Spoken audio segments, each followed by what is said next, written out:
All right, it's 6:04. We will call this meeting to order with a roll call. Ken May, Here. Joel Newman, Here. John Bertzoll, Here. and Craig Conley Present, kind of. via Zoom. Sorry, Craig, I muted you. We're getting a decent amount of feedback here off the owl, so So it's not in a mean way. like full. It's half decaf. Okay. It's half. Why? Just, that's a lot before this time. Yeah. Okay, could do that. Well, awesome. Well, let's we can jump right in, Marquita, to our second session here. The trick is to counterbalance it with wine later. Forgot. There you go.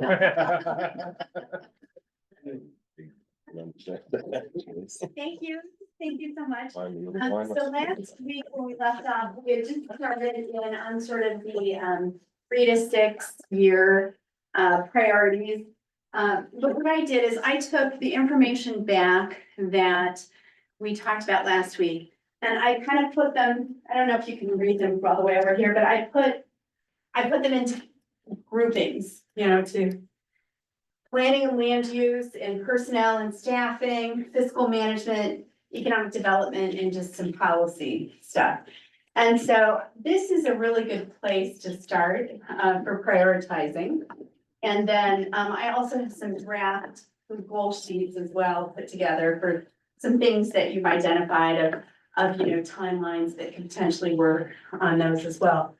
But we can pick up here with the 3 to 6 if you want to continue on and add anything here or add anything to sort of the dreaming, like beyond that. Because as you identify these, you'll need to figure out what you're doing over here to get to here kind of thing. So this is, as you recall, the 3 to 6 that we had, annexation plan and execution. That also shows up in the 2-year, because that's something that would need to be started today to get to where you want to be here. Master streets plan, maintenance plan and school on dead end street. That has its roots over here in the comp plan. It's typically what you'll find once you do a comp plan. Your comp plan will probably call for the development of a specific, it will outline what your major arterials are, but it will also probably call for the development of a specific master streets plan that will go down to the detail of how many not rows, lanes each road will need in the future, that kind of thing. Because this is based on population projections that you'll identify in your comp plan. So, and then your comp plan also, we'll talk about future land use that will also drive what this master streets plan and this maintenance plan looks like. So again, and as we talked about infrastructure, we talked about fire and EMS building in the 3 to 6 year category. And that relates back to creating the CIP over here and figuring out your financial plan and your bonding plan. And then GIS mapping showed up in both places. That's kind of a longer term issue that you have to, there's a lot of upfront, if you haven't done any GIS mapping, there's a lot of upfront investment in getting things, getting things in place. But then as you go, once you get it over here, it's just an ongoing activity. Water plant improvements, again, that will also be identified in your, relates back to your CIP, which is over here.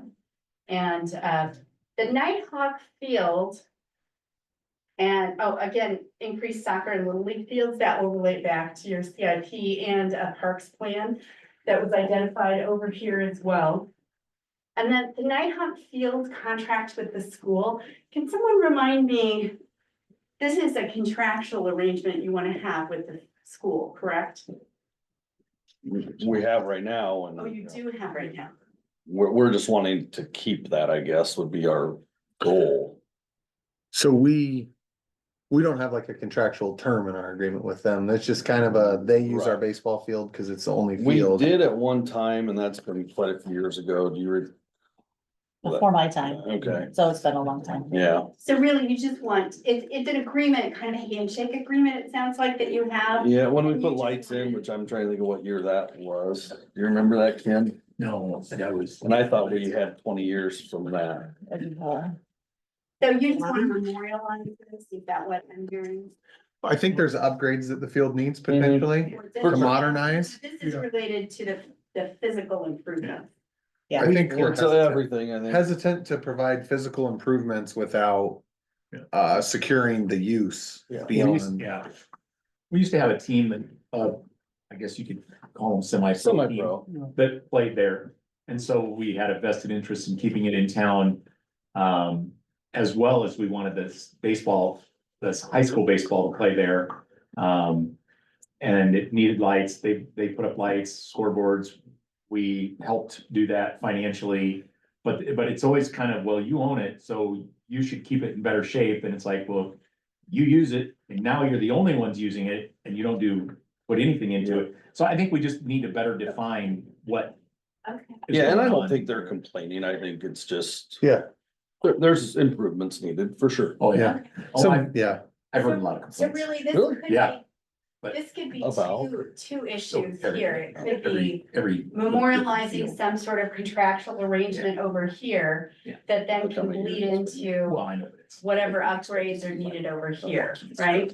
yeah, I think the securing of the agreement is a priority because it doesn't necessarily need to hit our CIP plan if we don't have a secured agreement. I mean, then it's just avoiding deterioration versus upgrades to things, but if we can get a commitment, then I think it makes sense to upgrade things, and I think there's been some planning for that, but it's kind of hard to do that, and I know the school in their 10-year plan, which whether they achieve that plan or not, but in their planning documents, accounted for a baseball field and stadium in a different town inside of the district. Oh, okay. So that group, and I was on that group unfortunately, but the consensus was that they wanted a joint facility.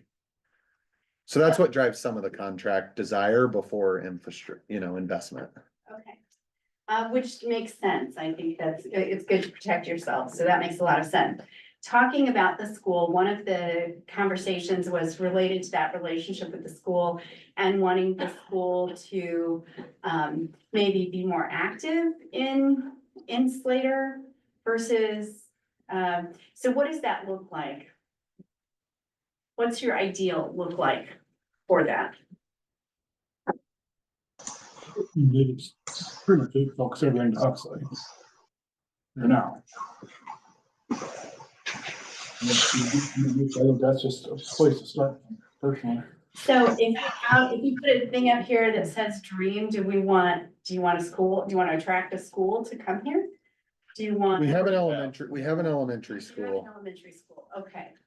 Before communities share, there's an elementary school here, there's an elementary school in Cambridge, there's a middle school and high school in Huxley. Between Okay. us. We're lower out, and then there's. Do you have a comment, Craig? Over there. Marquita, that comment may have came from me. We are part of the Ballard schools, yet a lot of the investment on non-school facilities, so generally sports facilities, go directly to Huxley, and that would be as one of the property taxpayers for Ballard schools. Perhaps some of that investment should come to Slater and the other small towns also. But my primary concern obviously is Slater. So really, the goal is to get the school district to increase their facilities investment in Slater. Ultimately, yes, I think they want us to pay for a school upgrade so they can come use it, or sorry, a facility upgrade. I don't know why, if you're in Huxley, they build it. If you're in Slater, we have to build it. Okay.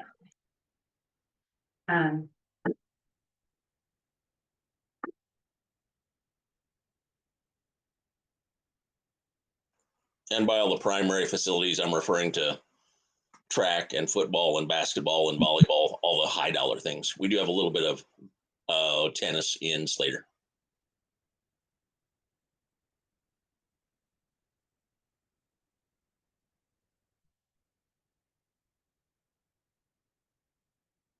Okay, all right, great. What else does your 3 to 6 year look like? I admittedly forgot one thing that I should have brought up that was brought to me.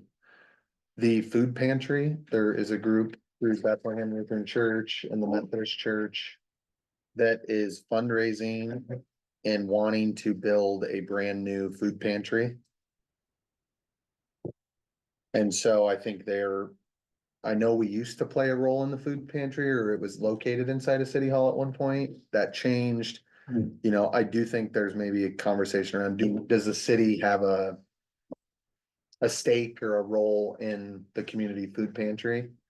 I have asked them, Brenda Neville is who's chairing that at the Bethlehem Lutheran Church.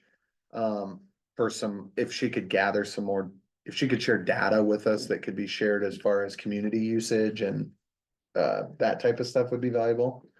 But they're working to fundraise, and then I think they're working with Dave Helland to construct on the Bethlehem Lutheran property. I think they've taken the driver's seat of it, but I think they're would be looking for accepting partners or open to partners or city support to that type of project. Does it function with this, within the city and other communities? Not that that's the standard we have to go by, but I don't know the answer to that. That is a great question. Does not have city it's all church based. involvement. Cambridge is church based. Sheldon diverts to either Slater or Cambridge, or Slater or Huxley. Okay. Okay. So are there other things that you want to put on 3 to 6 years that you want to kind of talk about? Or, do you want to, we can jump right into prioritizing your, you know, the short term. I think it'd be good to jump into the prioritizing, because I admittedly am forgetting a little bit about where I put everything in the different categories. So I'm guessing, Marquita, that admittedly there might be something that triggers in the prioritization process, Okay. if that makes sense from your perspective. That sounds great. So one thing that I do want to note is on here, these external relationships also include things like MIPA and things like that, and those aren't up there right now, and Ames economic development. So let me mention those.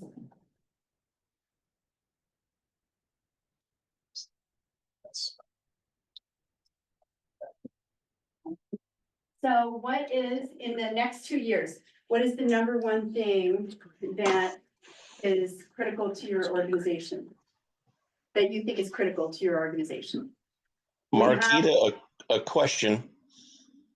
I guess we need to understand a vision that we want for Slater. Do we want a higher growth?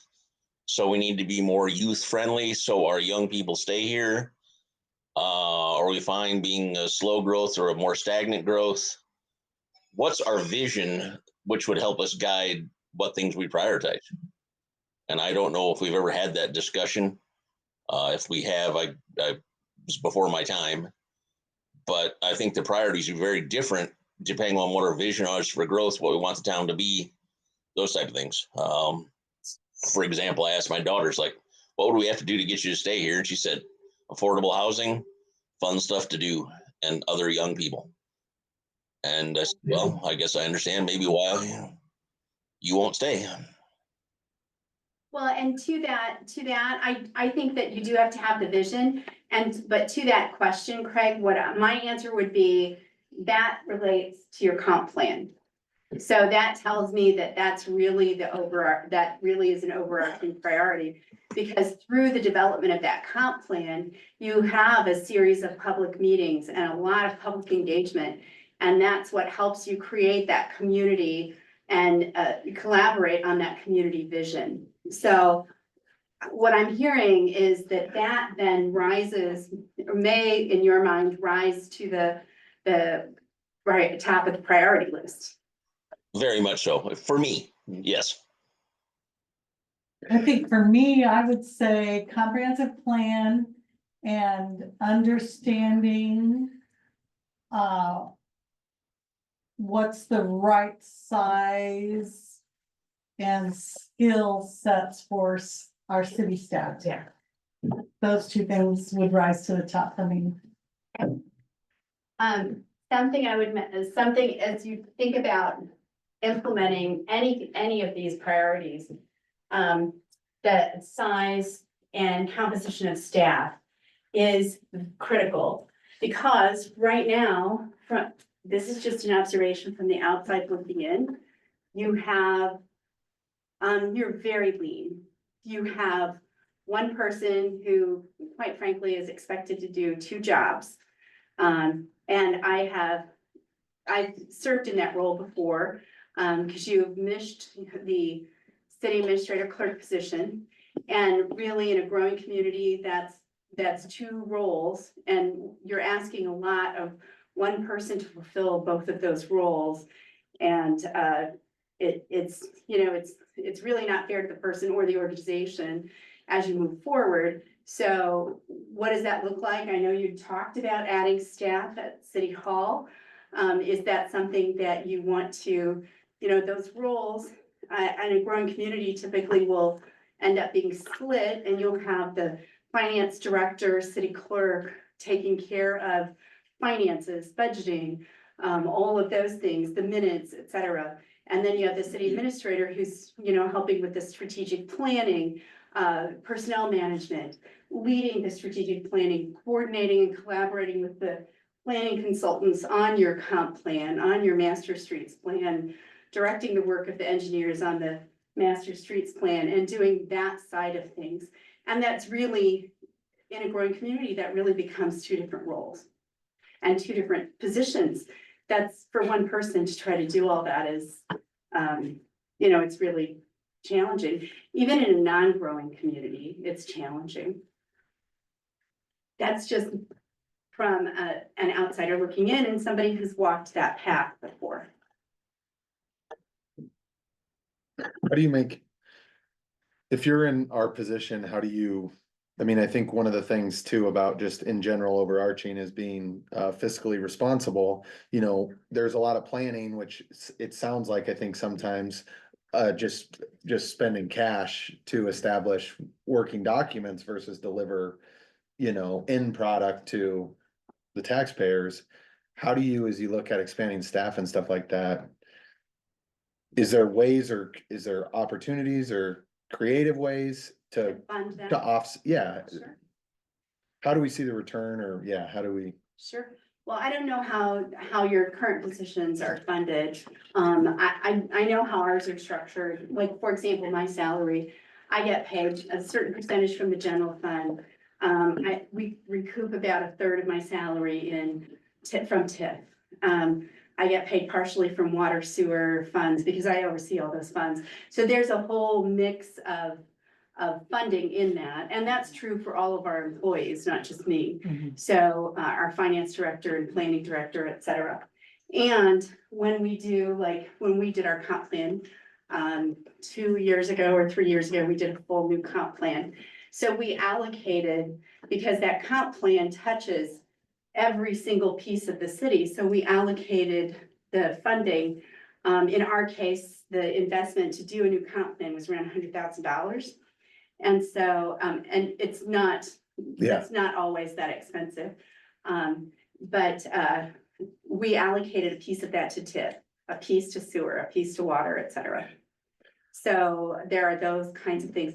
And I do think even as resources become more crunched, by virtue of things that have gone on at the, with legislative changes, I think you'll see even more, things like, well, when I was in Windsor, a long time ago, I was the city administrator / clerk in Windsor Heights.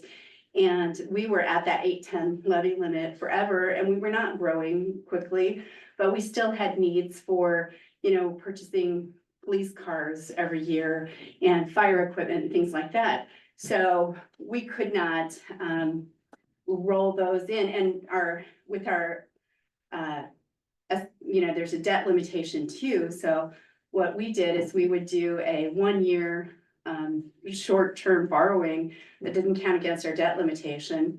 And we could put on the levy rate because we were at our 8-10 limit. And so that was the only mechanism we had to fund that. So that was one creative way of doing that. When you do a capital project, there's significant, like particularly if you have certain grants, there's significant time of your finance person, your administrator, your building inspector, et cetera. So it is possible to charge that capital fund for their time. So things like that. So when you say TIF, I guess that's intrigues me because it's a tool that I think we have used, but we haven't maybe maximized.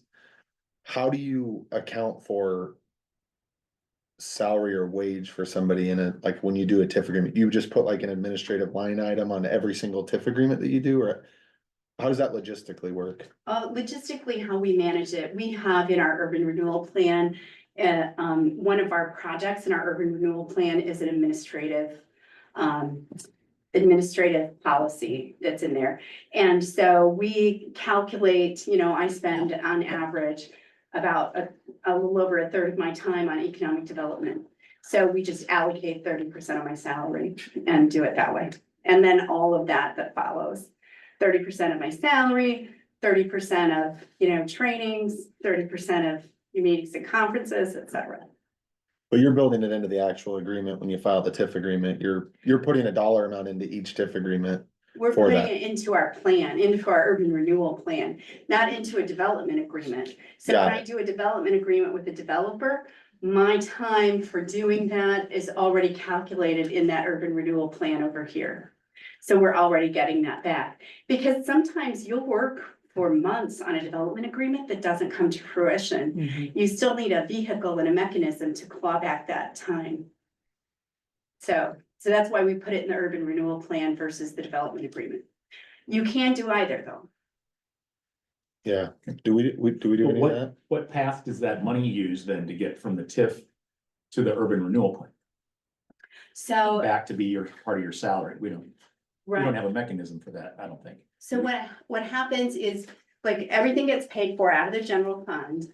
And then you, you certify it, and then, because it has to be debt for TIF to recoup it through debt. So you're out of pocket for it in the beginning. And then like you probably just filed your certification because it was due December 1st for TIF. So then you've just certified your debt for the FY26 year. Now, your debt that you're certifying is actually from FY24 that ended June 30th. So there's about an 18-month lag time, but you pay for it out of Okay. the original funds and then you recoup it. So you're backfilling it. Right. And then it gets received into your TIF fund and then it comes out through a transfer to the general fund. So the first year, you're kind of at a loss, but it Right. starts to make up for itself Correct, Through fiscal year. correct. Yeah. through the years. Right, right. So, and that just gets done. You have the mechanism to do that. It's just a transfer. So.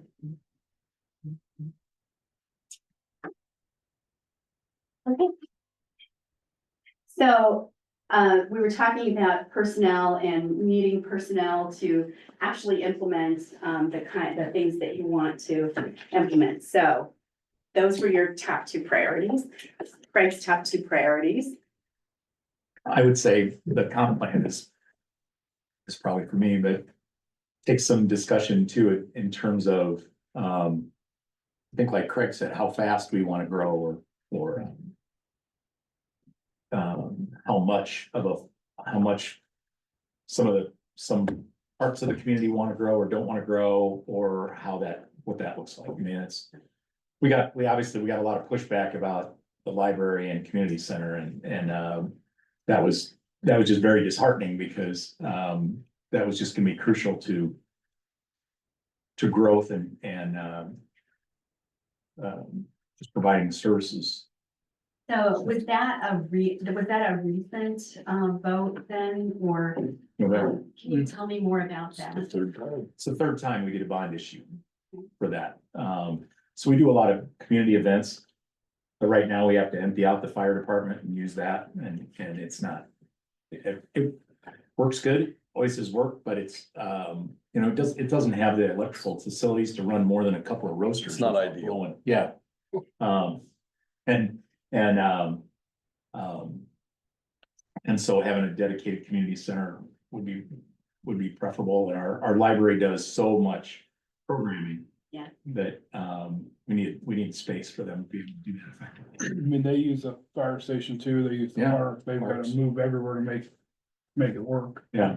Libraries are these amazing spaces. Well, yeah, it's just, Yeah. what's really hard is as a general population, and I would have been in that group before I sat here. Would have said, well, you can get all your books online. Why are we spending money for a library? You know, and if you don't see how much goes on there other than going to check out a book, that's a lot of the perception. You said that's been up for a bond vote 3 times. Yeah. So was there progress made on those votes? We were about 55% each time. No. We were lower the first time, and then the last 2, we were right at 56%. And you need a supermajority? 60%. The project, cause I had that committee, so I don't have an official title, but. I go a lot of things. We've been fundraising for. About 3.5 years, really. We kind of got some right work with that, and then nothing happened for a good solid year after that. We have. A fair amount of money set aside at this point. What we wanted the bond for was to fill the gap between what we have. Either allocated or pledged at about $2 million right now to fill the gap between what the building costs and what 65% of it would be. So that we can then go on to grant writing. So it was for 2.5 million. Have you considered doing a TIF bond? A TIF bond doesn't require a general population vote. It is subject to reverse referendum, but that's an opportunity to do, handle it that way as well. I have literally no idea what that means. But And it's an urban renewal. You would add that project to your urban renewal program. And then you would, bond against your TIF receipts. okay. We're at the point right now where So we'd be allocating the future TIF dollars coming to the city. Sorry, what was the, would that allocate, or would that impact property taxes? It would redirect certain property taxes. It would not necessarily increase property taxes.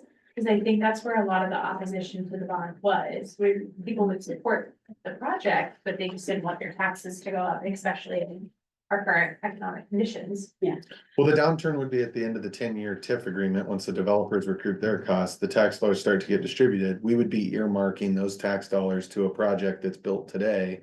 But we would be paying it off over however many years, however much of the TIF in the Correct. urban we Through use. your TIF, yes, through your TIF. So we would be reducing the city's revenue years 11 through whenever you could pay back.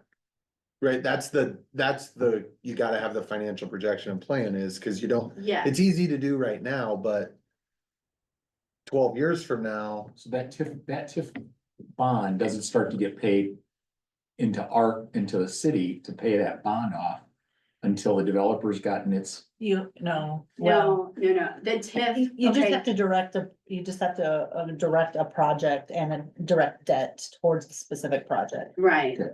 So So, it's gonna decrease what the developer's gonna get back. no, I mean, cause the development agreement, your development agreement, that is on a specific property, correct? Now, are your TIF districts, are they all one big district, or do you have individual districts? Individual. The businesses are, the business district, which you're talking about, it's all one big district. Oh, okay, so for example, Commercial industrial is all one district. so you may have a development agreement where the developer is getting like a TIF rebate on a particular property, but you have this whole group of properties that's producing an increment that could be available. And this is something that you'd work with your financial advisor to determine how much is available, but can be available to put towards infrastructure. towards this facility. So for example, we're in the process of building a fire station. It is 15 million of it is 15 of the $20 million building is TIF. And it is, you know, we collect that increment from our TIF. Our TIF is all one big district. We have several urban renewal areas throughout the city. And they're all connected up with public rights of way. So we don't have to do, otherwise you would have to track the individual districts, and this way it's just streamlined and gets it all in one. And so we're using that increment to pay for that public improvement. Did you do that when you did the new library as well? Yes, our library was TIFed. Well, it was partially TIFed, it was partially the lost. We actually are the debt service on it. It was in a TIF district, in an urban renewal district, but we actually are offsetting that with lost. But yes, it's in a TIF district, in an urban renewal district, and we funneled the funding mechanism was handled that way, and then we are just offsetting that with lost. So it is, and you have lost here Yeah, too, yeah. right? Okay. You can also bond against your lost revenues, and you can do that. If you do that through the urban renewal vehicle, again, it's subject to reverse referendum. So just an idea. What's a reverse referendum? Oh, it is when, so you don't have to put it proactively to a vote, to a supermajority vote. It is just, it goes out, you publish the notices, and if people come in, there's a certain threshold.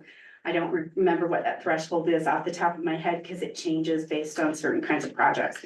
But there's a threshold that says, hey, if X percentage of the people who voted in the last election come in with a petition, then you would have to put it on the ballot. Is it stalled until the next election then? Yes, you would have to wait, because now we can only put stuff on the ballot in November. Okay. We don't have commercial industrial development.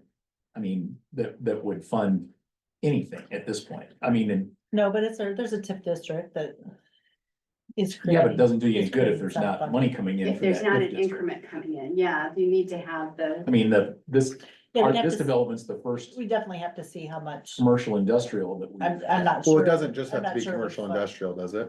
no. It could be residential as It well. could be residential. So we'd have some residential. Yeah, it's just that then it's gotta be for new. It would have to be for new developments. But that, I mean, that's just, Mhm. that's just an idea Yeah, of a potential Yeah, funding the future, mechanism right. that you could evaluate Secrets, to like, could have built it into the secrets. use. And I And get we that also got like industrial would be I'm sure you're familiar with the Carver Bigger growth. agreement, we got. Carver Higher agreement. taxable, But yes. I mean, which is great, and I appreciate it very much. But it's little. It's, Yeah. $60,000, very much appreciated. But it's, it's not gonna build the building on its own kind of thing, so. Yeah, go ahead.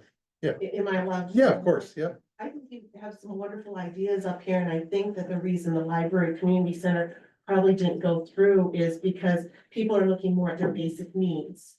They're seeing that as a luxury versus if you're talking water, sewer, EMS, fire station, you're gonna have people on board on that. That would be considered more of the basic needs being met. I've been on the library board. I support the library. That's not the issue. The community center and getting community together, that's not the issue. I think that people, if you listen to what they're saying the roads, we know what's underneath those roads. I've known what's underneath those roads for quite a while. We're, just talking with Mark, it's been years. That's the infrastructure that needs to be taken care of. The swimming pool, even though it's a seasonal thing, that was built with people who had never built a pool before. I think knowledge, and not jumping into, we want this, we want this, we want this. You didn't jump into the library, don't get me wrong, but the basic needs. Mhm. That's where if you say my taxes are going up, that's where people are gonna be more supported in my personal opinion, not to minimize the library community center. Yeah. It's a good point. Maybe it's a fire department, city hall, community center. There's not enough room. That's why we need, but that's why we need the comp plan, I guess, in my mind, is because if we do need the room for it, then I guess we could be having those conversations about if that was what we could get past. So, okay, so. Can your comp plan, did you have another one that you wanna put up? No, not really. I mean, that for me would just be probably the first step, just because we've had a lot of changes since it was done. And you're, yeah, with it being 2007, you're on the border. And I was reading through it, and maybe I misunderstood because I just glanced at it, but it looks like it was both. Slater and and Shellville? It was, Oh, okay. but with clear understanding that Sheldon had a different direction than Slater. Okay. They were okay with slow growth, almost no growth. They just wanted to be And they still are. Yes. at status quo, but they were very happy with just being where they're at. I'm not sure if that's changed much. It may have in the last couple of years, but certainly not in the last 15 years. Well, and it's not a great deal of money, but I do know there's also an Iowa Rural Development Council grant for $5,000 for planning. And it's just a letter to them. And so that could maybe help as you think about like the investment you're gonna make in a comp plan too. And our county used to do technology grants as well for Oh, the kind of, fantastic. for that kind of stuff too. I'm not sure if they still offer it. I'd have to check, Yeah. but Excellent. And Yeah, comp plan's up high for me too, and then the staffing thing's something as well. I just. In order to get more of these things done that we wanna do, we need the staff, and when we had Mary Beth and previous person and you, Jennifer. Like that seemed to work really well, cause you were doing more of what you wanted to do, if I remember right. Like Economic economic development was your big thing. And you didn't want the other day-to-day stuff.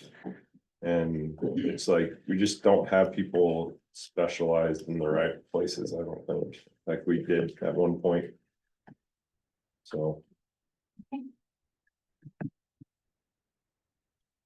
What's on the working document to show something? It's on the first upper Working left, document last. of ideas or plan of particular property or parcel. which one is one? Yeah, This is, and I should mention, I have a little system here. This was something that was not talked about last week, but was on in your surveys.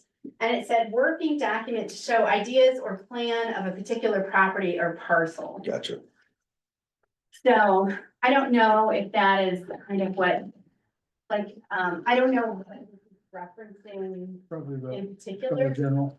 but is this more like, just sort of kind of proactively developing what you think? Have an idea. Yeah. I think that was actually mine. I just can't read it. That's why it's so non-understandable. Yeah, exactly. If you have an idea of what kind of building or, business could go there if it needs renovation. And IEDA has $100,000 catalyst grant that you can be a conduit for a business coming into that building and help them if they need facade improvement or building, structural improvements, things like that. I've used it, yeah. Yeah, and I don't know if that's maybe more for planning and zoning to have something of that document. I don't know. This will also come, it all links back up here into, as you talk about your land use and your, what kind of architectural standards you want and things like that, so. Awesome. I think I align with the common themes, I do think, I kind of question a little bit about the prioritization of it. Is it solving the staffing solution as the highest priority and addressing the comprehensive plan after that? Because I think one of my concerns would be is obviously if you're adding new staff, it would be silly, I think, to go through a planning process and do all that. and Without leave it. somebody on the outside, whereas they could be a part of the process and it could be quite informative or educated, you know, I don't know that you can get here without doing this, the staffing. right? Yeah, so Well, yeah, I think if you do a comprehensive, then you just created more work. you have to add in Because the staff without first. this additional staffing, you don't have somebody who can because this will take a significant amount of staff time as well as consultants' time. And so without some people, someone who can dedicate this time to, collaboration, coordination, and just managing that process, I just don't see how you get here without this. And what kind of a timeline would you have for? I mean, you can hire staff, but by the time they're kind of up and running and able to do some of those things on their own to free up more I time. think that all depends on the person. 6 Yeah. to 8 months, maybe. Yeah. I mean, that first 6 months when anybody's in a new role, it's kind of like drinking from a fire hose. And then you start to get your legs under you and get a better feel for things. What do you think? 6 to 8 months sounds, Oh, absolutely, at least. And it depends on the person, like Mark just said, it depends on the person. There's some people that are just naturally intuitive to some of the government stuff and. Yeah, if somebody's been, if we hire. Or you hire experience. Yeah. Yeah. Experience, and they just have to learn the town and learn the. Two gens, just Yeah. cloner. I'm same thing, I'm staff, I been was there for thinking years. staff, probably it's the most important, and then the plan, comprehensive plan. so, well, and then also, this helps address. Well, I deliberately put the staffing level at the top of this discussion because a lot of these roll back up to here. So updating employee job descriptions, that's time consuming. It's, it's a pain in the neck, it's a little bit of a pain in the neck, but it's time consuming. Updating the employee handbook and something, and again, this was in the survey and it said something about nepotism policy. I don't know, like, what, we should probably talk about that, and so everybody understands what that's referencing, as we move forward. But a lot of this, to do the benefits review, to do the onboarding programming, to develop that program, that all kind of relates to the ability to have time to do that, and the ability to have bandwidth to do that, so.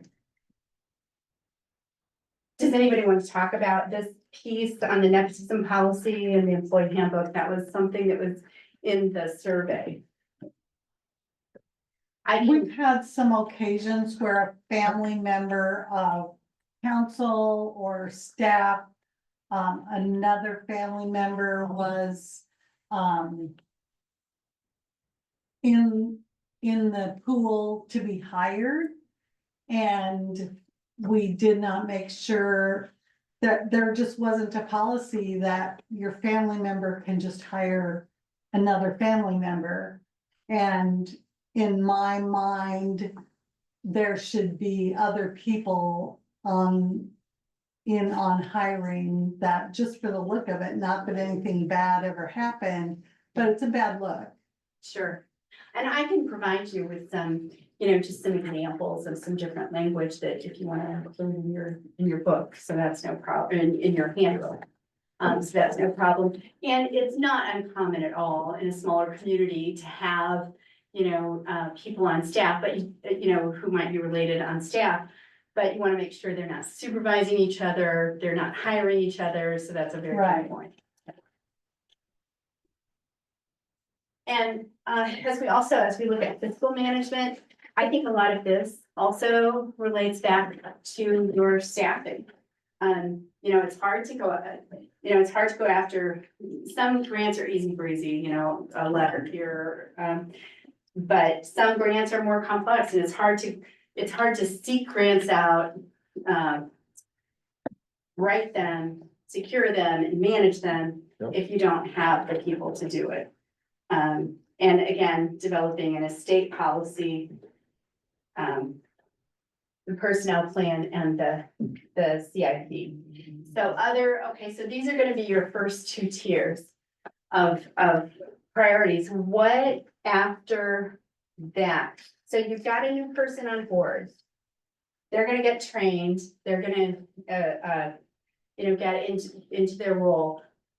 What on this list do you want them to start researching, making recommendations on, that kind of thing?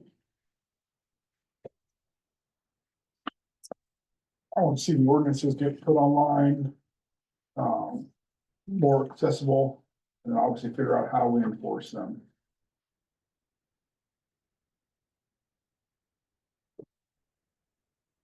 What enforcement problems have you been having? We just talk about it every meeting on sound and speed and just fireworks. But we don't have our own police force, so they pretty much have to witness it happening. And then even if they do, they don't know what our code is, if our lawyers are going to fight the tickets. It's an ongoing discussion that we don't have an answer to. We've never enforced, we've never had to as a community, I think, really enforce basic ordinances like that, or like. No parking during the snow season. It's minimal, and when it was, it'd be scenarios where staff would take that into play, but we don't have necessarily a process, a statement of process when it comes to how, who, all those things with it. And as we talk about, we've had conversations of noise ordinances and fireworks ordinances, and those are really nice conversations and could lead to things that could go into an ordinance book that are really great, but what's the value of an unenforced ordinance? And I think that's where. And how does what role does the sheriff play as our 2080 partner to deliver? I think seems unclear to us. So it sounds like there needs to be some conversations with the sheriff. Do you have a specific point of contact with the sheriff? Who comes to your meetings, gives you reports, anything like that? It's changed like 3 times in last year. Yeah. So it changes about every year or two. They do like a deputy rotation thing because our county sheriff serves 10 communities in the county. And we've had some conversations, but I don't know about everybody else, but I felt more confused after the conversation than I mean, I before. think they're good, but they're just, they have no ground to stand on. Well, they're low on staff as well. Yeah. So coming and serving a noise ordinance ticket is gonna be the very last thing on their to-do list, They're very understaffed as well.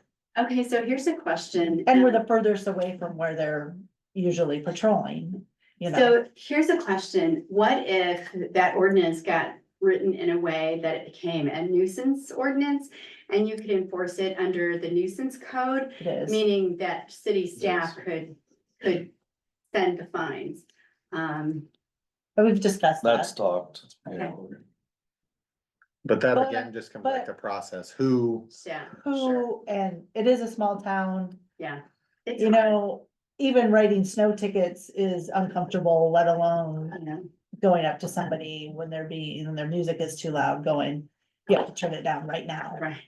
I And think when that- do you do that? I mean, how do you do that? How do you do that at 11 PM at night going, That's just it, most of our noise complaints are not. who does it at 11 PM at night, Well, but is there, and I don't wanna get too into weeds, but there could be a process that's integrated into that. If you have, a certain number of people who are willing to swear an affidavit to the disturbance. And then you could, after the fact, issue and Yeah. you could start off with a warning. And then Absolutely. escalate from there, just like Yeah. a friendly letter saying, hey, we've had these complaints.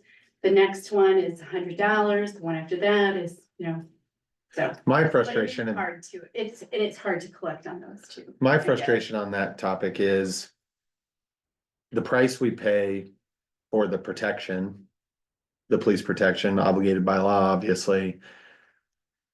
It seemed we pay around $104,000 a year to the county sheriff on top of the county sheriff's budget through the county. Mhm. I guess it frustrates me that then we would put city elected officials or city staff in the scenario of approaching a home to address a situation in the modern world we live in, who are not equipped to de-escalate, who aren't equipped to deal with those things. I don't know, maybe I'm not suggesting approaching during, I'm suggesting after after the the fact. fact. Yeah. Yeah, Yeah, because you have to. which that also comes with its consequences, you know, in terms of like, oh, you couldn't come over and just ask me to turn it down. You got 4 neighbors to call the mayor and him write a ticket, like. Yeah. It's definitely a pain in our town as we grow and how we handle that. But I don't think the council or the residents are interested in a competing, Yeah, I don't wanna get. they don't wanna bring a different police force in to compete on the 2080 agreement at the same time. How widely known is like that a problem? Like how much is it a problem? Like Noise or, is it just these 2 people? Or is it You least. fireworks is much broader, I would say. Fireworks is much. It wasn't so much this summer, but the summer before, there was a Wondering lot how of broad it complaints. is, There was 'cause it some doesn't seem complaints like- down seems on the like south it's the same side. old people I hear from all the time. Yeah. It's not. Well, when you walk down the trail and they literally have big box, they're not supposed to be, you know, and they've been shooting them off on the trail and they don't pick them up the next morning when you're Yep. walking along. Yep. Gee, I wonder who that was and Yeah, nothing's done. I've never heard that before. Oh, you haven't? I just about took pictures, but I thought I didn't want to be that person. Yeah, Yeah. No, I didn't hear anything about It's the a trail. growing thing. yeah, I haven't. In town or in? We've been small enough that we've been able to police ourselves with being nice to our neighbors and stuff, but now that we're growing and some people are coming in, it just. Yeah. They're not that way. So, I think it's great to get them online too and That's the way just it works. provide the accessibility back to kind of Yep. Sean's, like he sees that as a priority. I agree, but they discussed when they were here the last time that they still can't. Or don't have much of a flavor for actual enforcement. The sheriff? Yeah. Yeah. Yeah, no, I agree. I just mean back to the root of, And- I mean, we know Yeah, that's they a won't problem. enforce it and they won't collect it, and so. We're still back to the enforcement issue. And And that's where I think, have to fix fireworks, they have to have a complainant. Yeah. So, and that is really important to know because, Yeah. yeah, But you just have to. have- Most people won't swear out a complaint. So you still go back to the officer is expected to see it happen. There's still some nice things. I Yeah. think Marquita does have a good point, though, that we can send out letters of warning. Mhm. And we haven't tried that. Right, but we don't have the procedure to, usually in that letter of warning, you're gonna tell them, okay, the next step is, we don't have that next step. Yeah, we don't have anything. Okay. Even if you just start with not a letter of warning, but maybe just like hi, here's a friendly letter, you're new to the community. You may not be aware of our ordinances, we prohibit fireworks, you know, or we allow fireworks during a certain time and under certain conditions, and beyond that, you know, please don't set them off. And a lot of people, sometimes people just don't know. I mean, we find a lot of people who move in from a smaller community or a rural area who don't know things like you're not supposed to park your car on the front lawn. You know, and so we just, you know, sometimes I'll just call them up and say, hey, just a friendly conversation. I know you probably don't realize this, but here's one of our ordinances. We're getting kind of in the weeds here, but I mean, the only comment I would make to all of this is back in my home county, when I was running EMS, their agreements were very similar. The county sheriff provided services for communities all throughout the county. And several of those agreements were stipulated that they had to have a deputy living within the town. And providing hours first within the town, secondarily to the sheriff. There's a cost, I assume with that, but, you know, basically the sheriff was town first, county second, in the way he did things. Now, what that means is you do have him for 8 hours, and then you've got, you know, just coverage from the rest of the sheriffs, but I think anything is possible. But it probably starts at that conversation, and you're probably not gonna get much for, and I mean, leader over there can provide some guidance, I suppose, too, but when you're just talking to the deputies here on a monthly basis, you're not gonna get anywhere, I don't think. You need to have a real conversation with the sheriff about expectations when it comes time for contract renewal. Yeah, it's a 5-year agreement. Yeah, and I don't even know, this is just off the top of my head, I'm not even sure, like how this would work. You'd have to make sure it's kosher with Iowa law, but we benefit significantly from, we have a lot of deputies who live in town. And they park their cruisers on their front, their front. Yeah. And Yep. I think that's a huge benefit, so it makes them very visible all over town Yep. and. Yeah. Helps a lot with speed too, when people are coming down the street. So maybe there's an opportunity there for you to explore, like, is it possible to give, hey, if you're a sheriff's deputy, you get like an extended abatement or something, if you build a new house and move here, or something like that. Hmm. Don't know, just an idea. It's an interesting strategy. Yeah, Buy an old squad car and a mannequin. we've heard that one. So, but to your point, there are also, some other things that can be done for speeding that aren't enforcement related. I mean, that are design related. There are bump outs, there's the chicanes, stuff like that. For me, it boils down to, this whole conversation boils down to, it alludes back to the staffing issue, because we're not getting proposals of recommendations as to how to implement the process or how to handle the problem. Which alludes back to the staffing problem for me. Why don't you guys invite the chief deputy or Leanna down to talk to you guys, and actually, instead of bypass the road deputies that are being assigned to you, get a commander down here. Ask your questions, give everybody a nice warm fuzzy feeling about what's going on. You understand you're not gonna be getting a guarantee on the number of hours for what we're putting in for money wise, because they'll never guarantee that. Yeah, getting them here would be Until you great. Get into a point where you're starting to renegotiate contracts, but like you said, you're in a 5-year contract already, but. Get a warm fuzzy feeling, but talk to one of the commanders instead of the road deputies. Yeah, we've done that via email at least. And have that documentation, because I wanted it documented in terms of what can we do here, how do we do it, and we do have those Now email they're chains. a public meeting, you got minutes, Okay. you got discussions and. Yeah. But it also gives everybody the opportunity to ask questions. sure. and Get that warm fuzzy feeling. If we can get that to happen, I think that's, Hard to, a lot of schedules. I do think it's important maybe to visit some of these other things on here too. So, I mean, if this is your number one priority and we'll sit down and fill out a goal sheet and put timelines in there for developing those, and then comp plan is right up there. But are there other things that are small, low-hanging fruit that you could accomplish in the meantime on this list? For example, one of the things, like I noticed over here in evaluating housing incentives and affordable housing strategies, and you guys are a member of NEPA. I think you could bring NEPA in, right now and ask them, hey, can you look at what we have in place, give us an idea of what would be some best practices that we can engage. So, I mean, that's kind of low hanging fruit to at least explore these opportunities. Some of the other low hanging fruit, there was, some communications, things about communication timelines and things like that was in, it's not up here, it was in the survey under communicational effectiveness. And there was some comment about, wanting to have sort of a set timeline for having questions answered or getting emails responded to, things like that.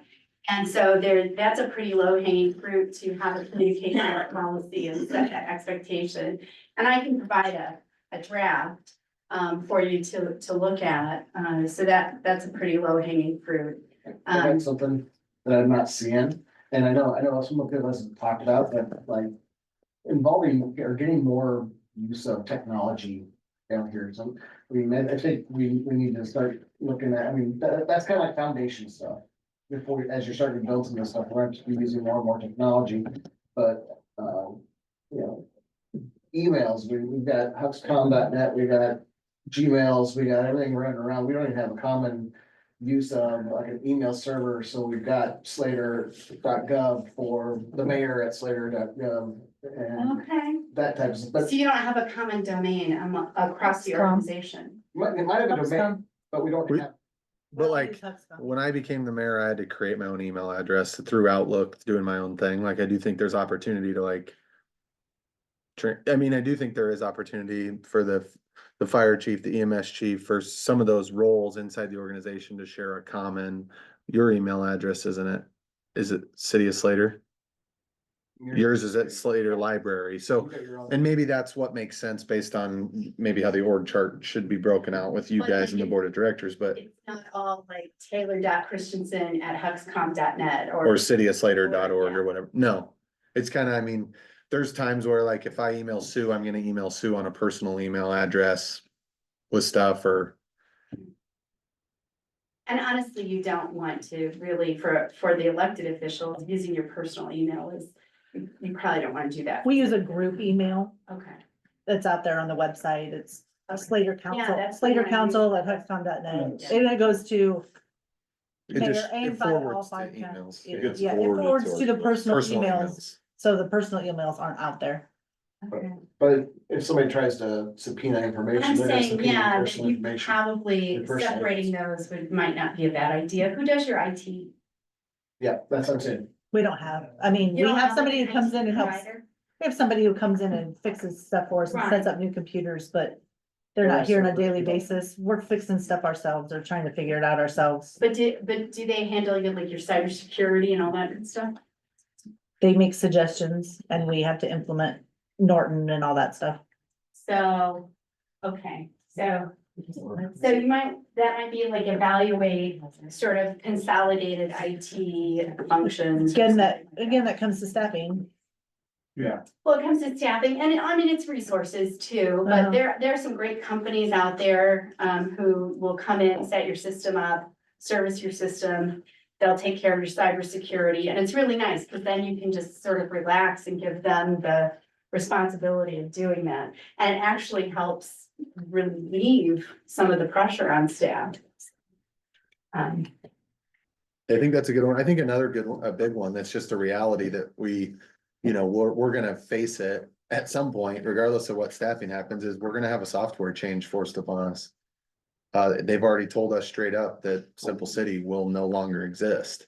And so how long do you, let the new product get tested in that before it comes? But I would imagine in the next 12 months, we'll probably have to be addressing that. I know, I've seen a lot of chatter about that on the grapevine, which is the city management, sort of listserv throughout the state. ClerkSnet. And the one, yeah, probably on ClerkSnet too. But I know there's like a sort of a statewide demonstration of a particular software. I think it's tomorrow. It I is recall.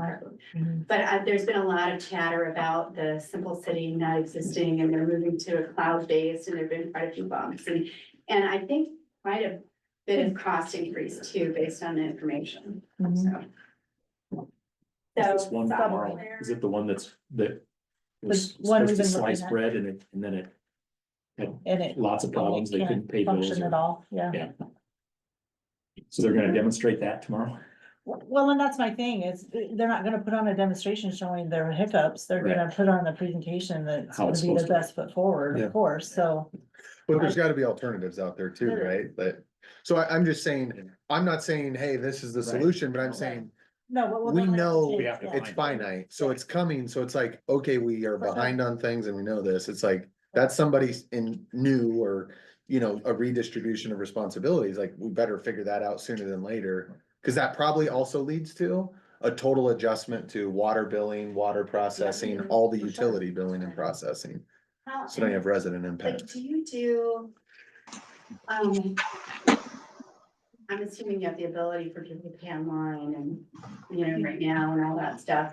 I mean, I ask that, because, when I first got to where I am, people weren't able to pay their bills online. It was, Yeah. We can pay online, but you can't see like, You can't see your bill. there's You no, just there's get not like a it. portal, say, there's like a transaction. Craig, did you have a comment? Yeah, wondering if this is maybe a bucket that just we say we need to upgrade our technology across the board. Because yeah, we have software, we have emails, we have upgrades to the website, just a lot of ongoing things. It seems like maybe that would be a bucket to catch all those things. And I certainly have no reservations about hiring a good outside service. If we don't have the skills internally, we hire them. Big deal. hiring somebody to help you upgrade your technology across the board, including your website, could be, I mean, that could really take a lot of pressure off of, it sounds like you're spending a lot of time and effort trying to piecemeal things, and that could really be helpful. So, okay, all right, so technology.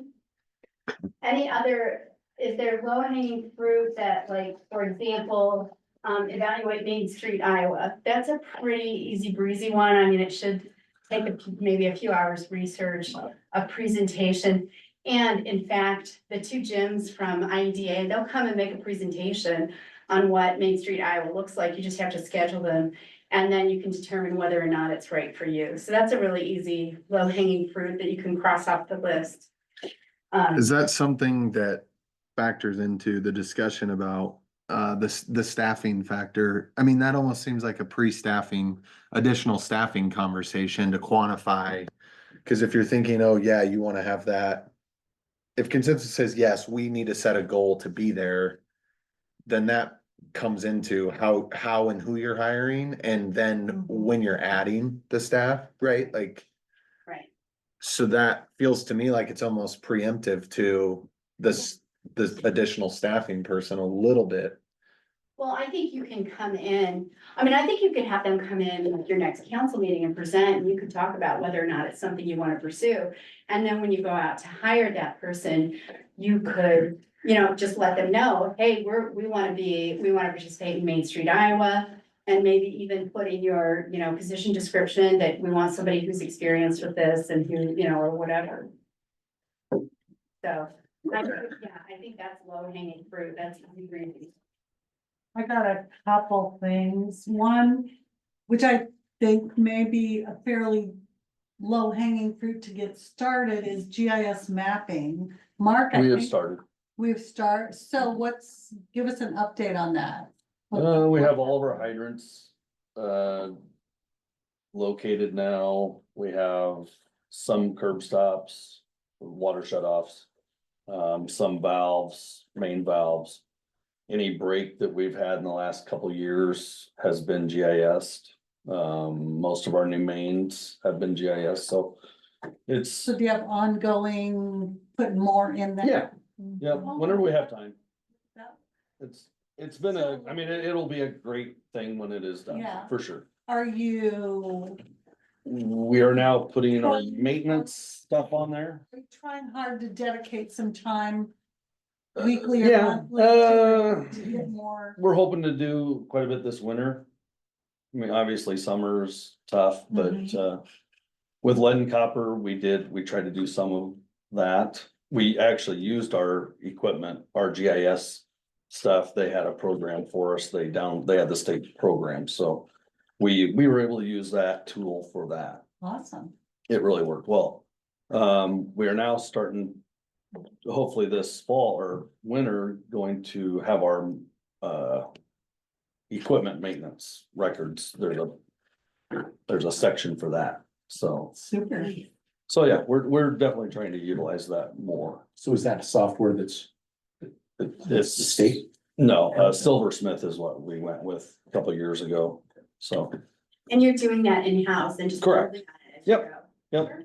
Okay, excellent. The other, But I'm sorry. sorry, go ahead. I was just gonna say that does though relate back to this, to having an outside IT provider who makes sure that you're all backed up, that you have, so for example, we have a Nickelback system, which means, apparently they're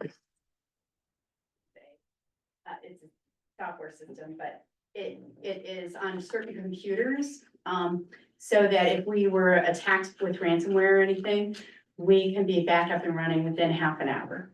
And so we put that like on our utility billing, software and things like that. So as you build your network here, if that goes back to here, it's really important to make sure that it's, backed up, protected. And that's where I think I kind of like it, not with the city hall stuff, truthfully. Where So nobody's back gonna it up mess as with it. long as nobody else. will touch Yeah. it. Honestly, it blows my mind that ransomware target cities. I'm like, have you seen city budgets? It's not like we're, tax Goldman over here, so. But your low IT, But that, but your low IT level. yeah, a lot of people, it's, so. Low hanging fruit. But I kind of like our water plant, our wastewater.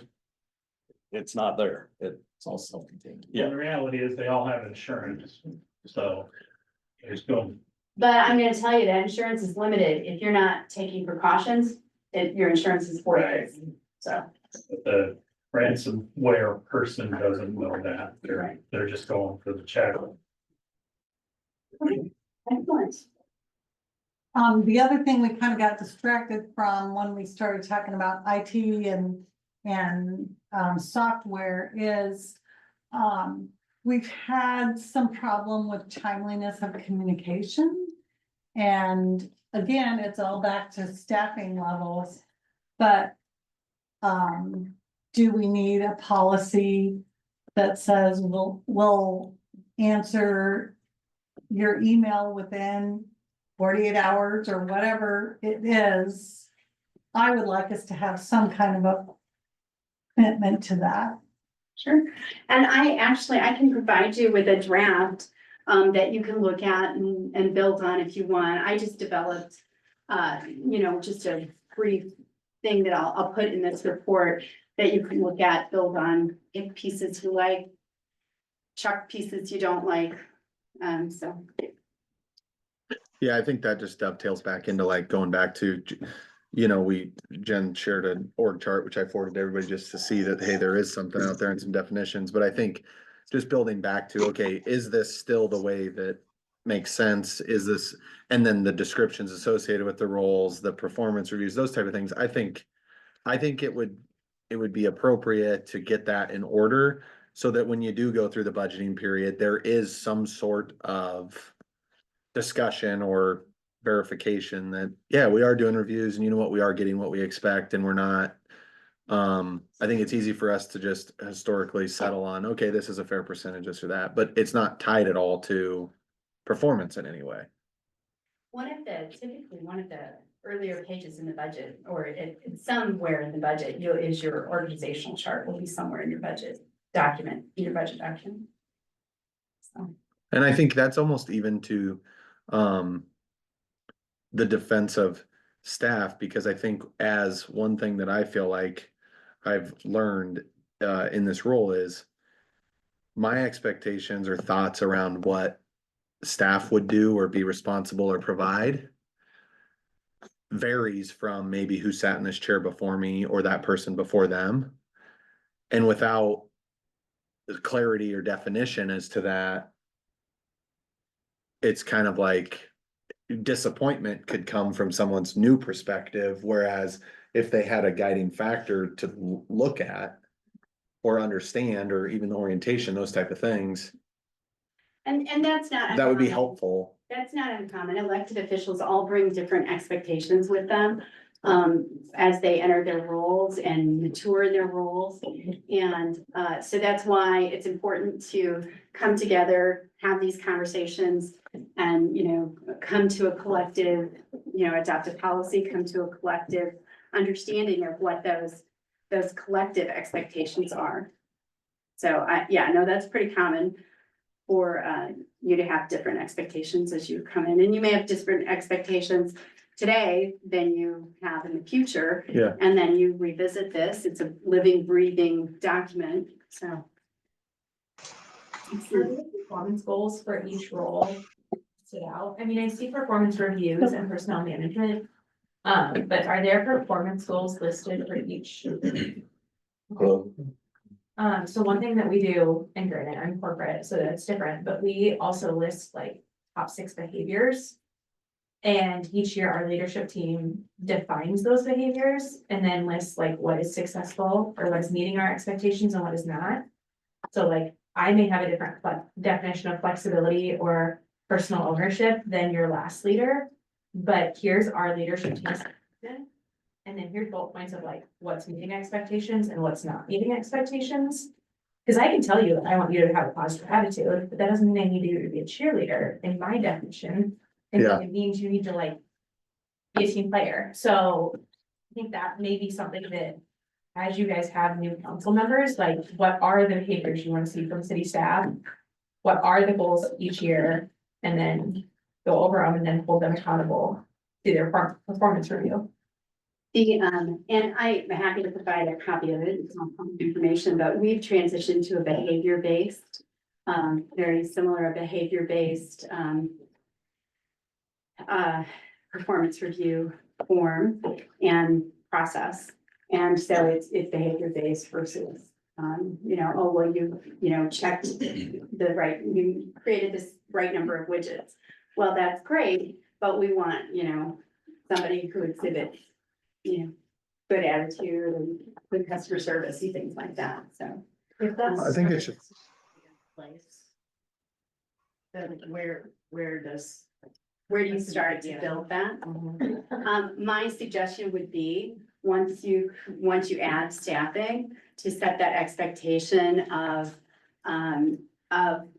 the person, it would be that, like, we need to talk more about like what it is you want specifically as we work on the goal sheet, what you want specifically in terms of that additional staffing. Like, if you want to take that separation of city administrator, city clerk positions, then that would be typically a city administrator role, would be helping to develop those, put that in place, develop that management system, that person would develop recommendations on salary ranges and all of that. So like you were talking about, we don't do any COLAs, it's all merit based. So we adjust salary ranges based on cost of living, but then the individual adjustments are all merit based, so. Marquita, I hate to go backwards on you. Sue's question about, or comment about timeliness on outgoing emails and things. That might be a good thing to expand to all of our communications, whether it's our council packets and how soon they're posted and the videos and things. We were a little inconsistent about that. And then perhaps even the scoop and things. Danielle's done a lot to get the digital and the green sheet up to speed. But having a formal, kind of a formal timeline that we know when the scoop and things are going to go out. All of that communication being a little more regimented might be a better process for us. Okay. All right. Go ahead, made a Jen. note of that. did you have a comment? And I get it, it is hard, like, get the packet, Especially when it That's was a me by free myself for document. 6 months of this year. yes, oh no, it's hard. It is staff or no staff, it is hard, there's always something that like you are trying to chase down at the last minute. Yeah. And it's always from an attorney too, like, trying to You can be chase. going 100 different directions. Yeah, For sure. so, I mean, I would say, yes, you want a goal, but I'd give some grace on that because that is a really challenging thing. Our urban renewal, the person who does our urban renewal stuff, I always tell him 3 days before I really need the document, so I can make sure that I get it on 5 o'clock the day I need it. So, yeah. And I'm fine with that. I just don't like making an uninformed vote if I didn't have time to review information. And receiving it sometime on Monday makes it challenging for us to read through the packet and have a well-informed opinion. Yeah, no, I respect that. I respect that. I think it's important to set a goal, but I would reinforce it, sometimes that stuff is coming in and it's, it does come in last minute sometimes. Yeah, and I think just research, just on that comment, you know, and I know Jen, you feel a little, I can sense that you feel a little bit like that's a direct comment. I would just say the whole purpose of this from my perspective is we're setting like the optimal prime, most desired direction, goal, policy, procedure, consultant, whatever words you want to use. To me, this is more about visioning what perfection would look like and deviating Ideal. to reality. And I understand, and you know, so I just want to reiterate that it's like, I hope everybody feels like there is obviously a lot of things that we're not doing that we should be doing, need to be doing, need to figure out how to do. But the reality is, it's not necessarily about individual A or B is not doing it. It's about, we need to be doing these. And in most instances, I think there's consensus from staff. Yeah, we do. It's How, building- when- it's building capacity. What we've been doing is not wrong. It's not wrong necessarily, There could be some better ways. but there's better ways and there's improvement that There's could be other made. things that I think we're doing just fine. Well, and again, there's, one of my favorite expressions is there's not enough BTUs to boil the ocean. So you're always gonna have stuff, hey, I wanna get that, I wanna do that. I have this aspiration to do that. And it just, it takes a while, or sometimes maybe never happens just because because there's not enough BTUs to boil the ocean. You only have so many hours in a day, you only have so many hours in a week. And, there's, Yeah. I know, like, my goal is always to get that packet out on the Wednesday before a Monday meeting. Does that always happen? No, because it's just, you got things flying at you all the time and. Yeah. So- And I think when you go back to the trigger point of why we start on any of this, some of this is we have 3 of 5 seats that are up for election, right? In November. So we have change coming. And it would be better to establish this with experienced tenured council members, experienced tenured staff members, than to try to take this on with brand new inexperienced folks. I mean, we already have 2 of those here. So there's knowledge that's value. I do, and I do think, prioritizing your comp plan makes a lot of sense because you have growth coming. I mean, it's inevitable and you can either guide it or it can run you over. And so I think taking those steps to prepare for it by building capacity, adding staff, supporting current staff with better technology. Those kinds of things, those are all capacity building that are critical to be able to accomplish all of the things that are on that list. So can we take a moment and explore, let's go back to the personnel staffing and what does that look like for you? Like adding a staff member. What does that look like for you? In terms of position, timeline, things like that, so that we can set some, I always like to leave you with these specific sort of goal sheets that talk about what the goal is, what the timeline is, when you should expect to report back on it, things like that, and what is realistic, and ask staff to jump in and let us know what's realistic on certain timelines. But given that the staffing is the number 1 priority, what does that look like to you? To have that new staff in place, Timeline can't happen fast enough. yeah, I would say 3 to 6 months. I mean, Right, That- but what is that position? Is it a? What are they gonna do? Is it What's their role? administrator, is it? Right, economic? What type exactly. of person are we wanting to hire? Yes. Because that will determine then what your timeline is. So, I think it looks more like an accountant kind of position to take over more of the accounting processes of the city, the budget. At least That's my somebody- opinion. Maybe not an accountant, but somebody with a lot of an accounting background. Some accounting background.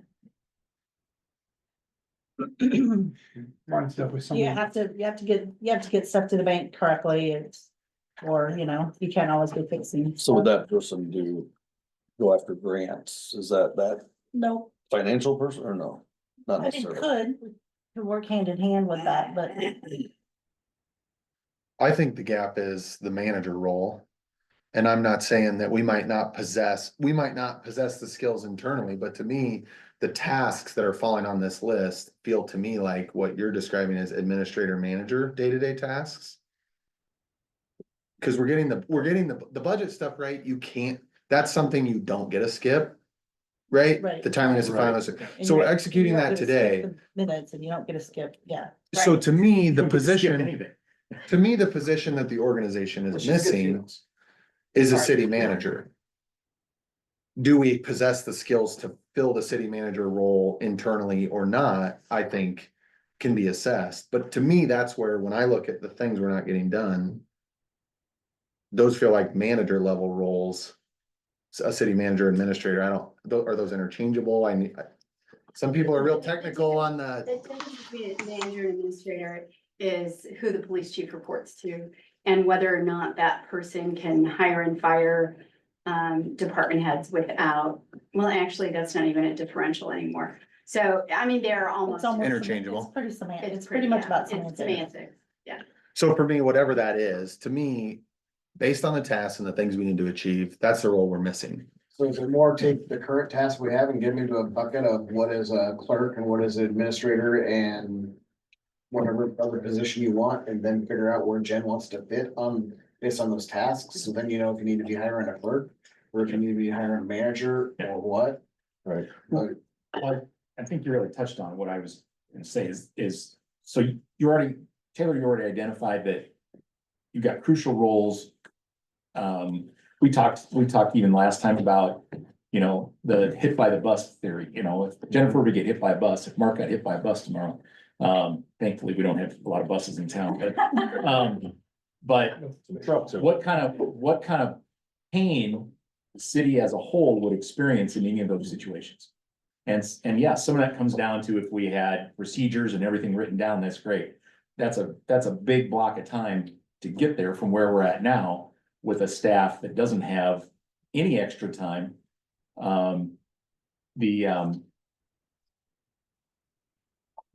So some of that crucial knowledge that doesn't have a flow chart for where that all comes from is sitting in the chairs on each side of you.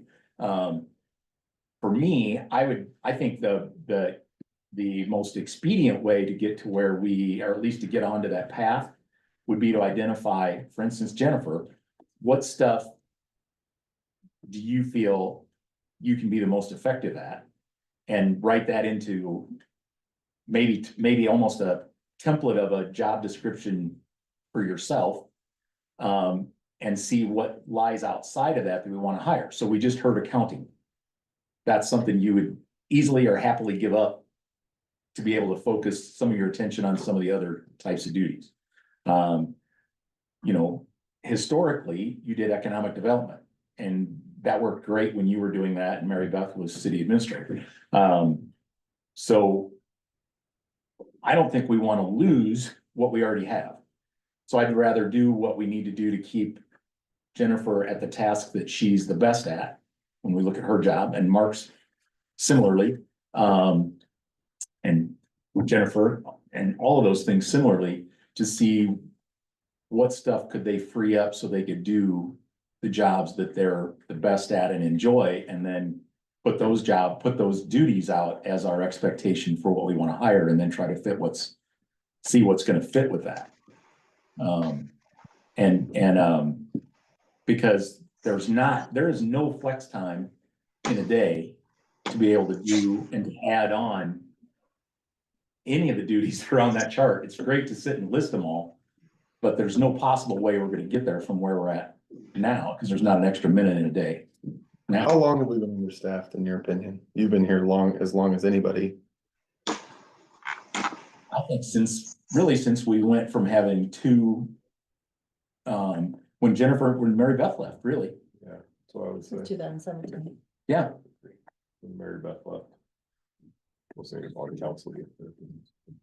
So- Because then there was times you had a part timer too. For Right, but they, That was while she was here. That was when Mary Right, Beth no, was right, here. that's what I'm saying. Yeah. And you had a part timer. But so I guess what comes to my question then is like, okay, so that's when we were understaffed, but we created our comprehensive plan in 07 and we didn't become understaffed till 2017.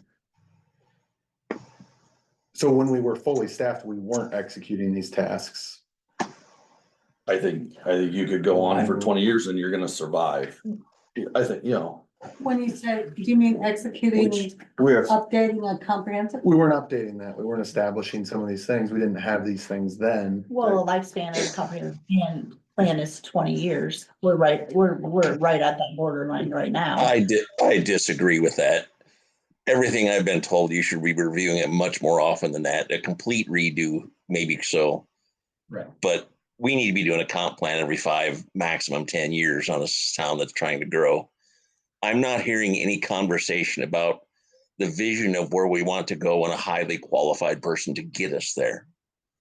And I guess I'm trying to read the room and it's hard to do when I can't see all the faces, but we need highly skilled help, not a person that isn't going to bring us a heck of a skill set.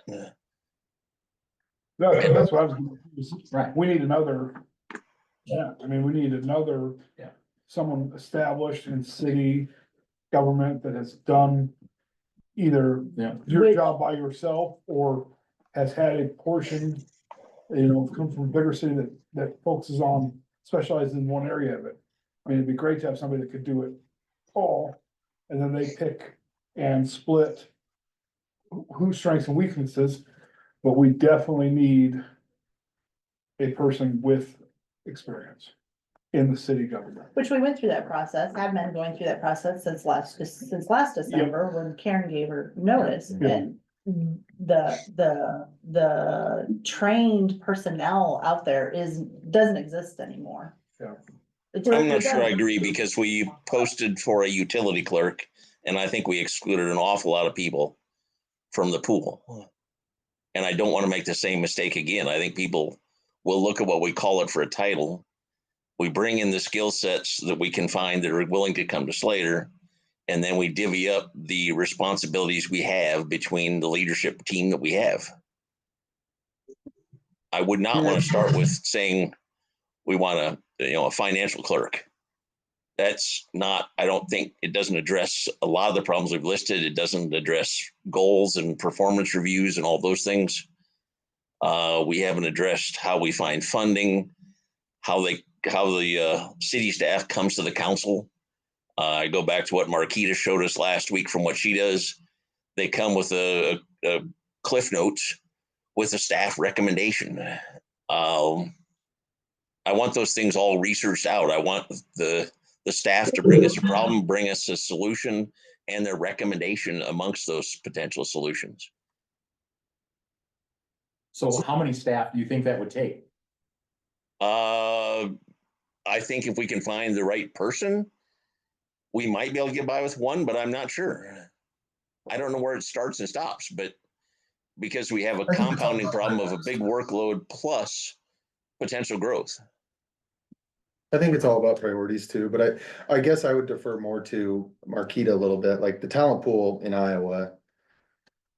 It's gonna vary based on what we advertise dramatically.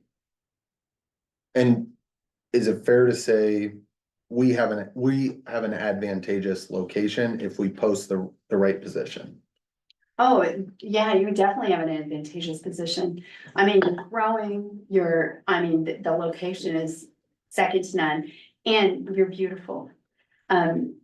It's a beautiful town. I mean, I drove down, driving down Main Street, there's all kinds of opportunity.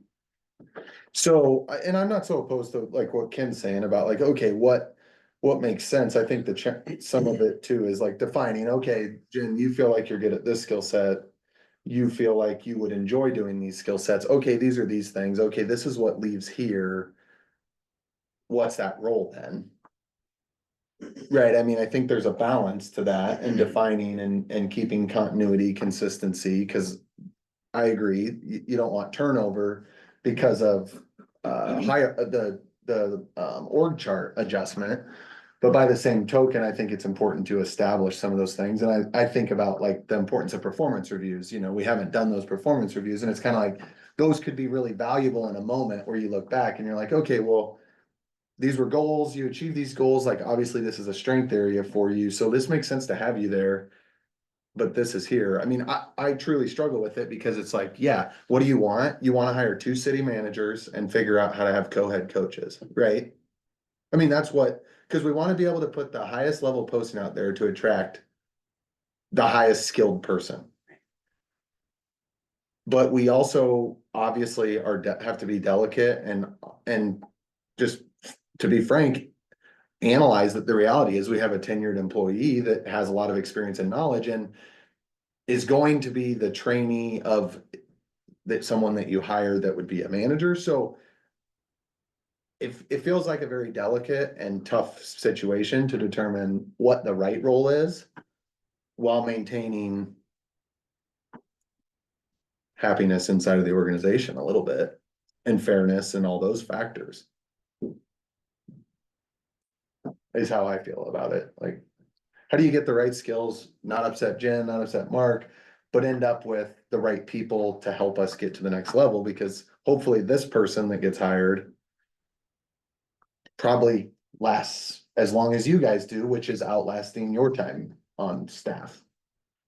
Would be ideal, right? The same way Mary Beth to Jen transition happened.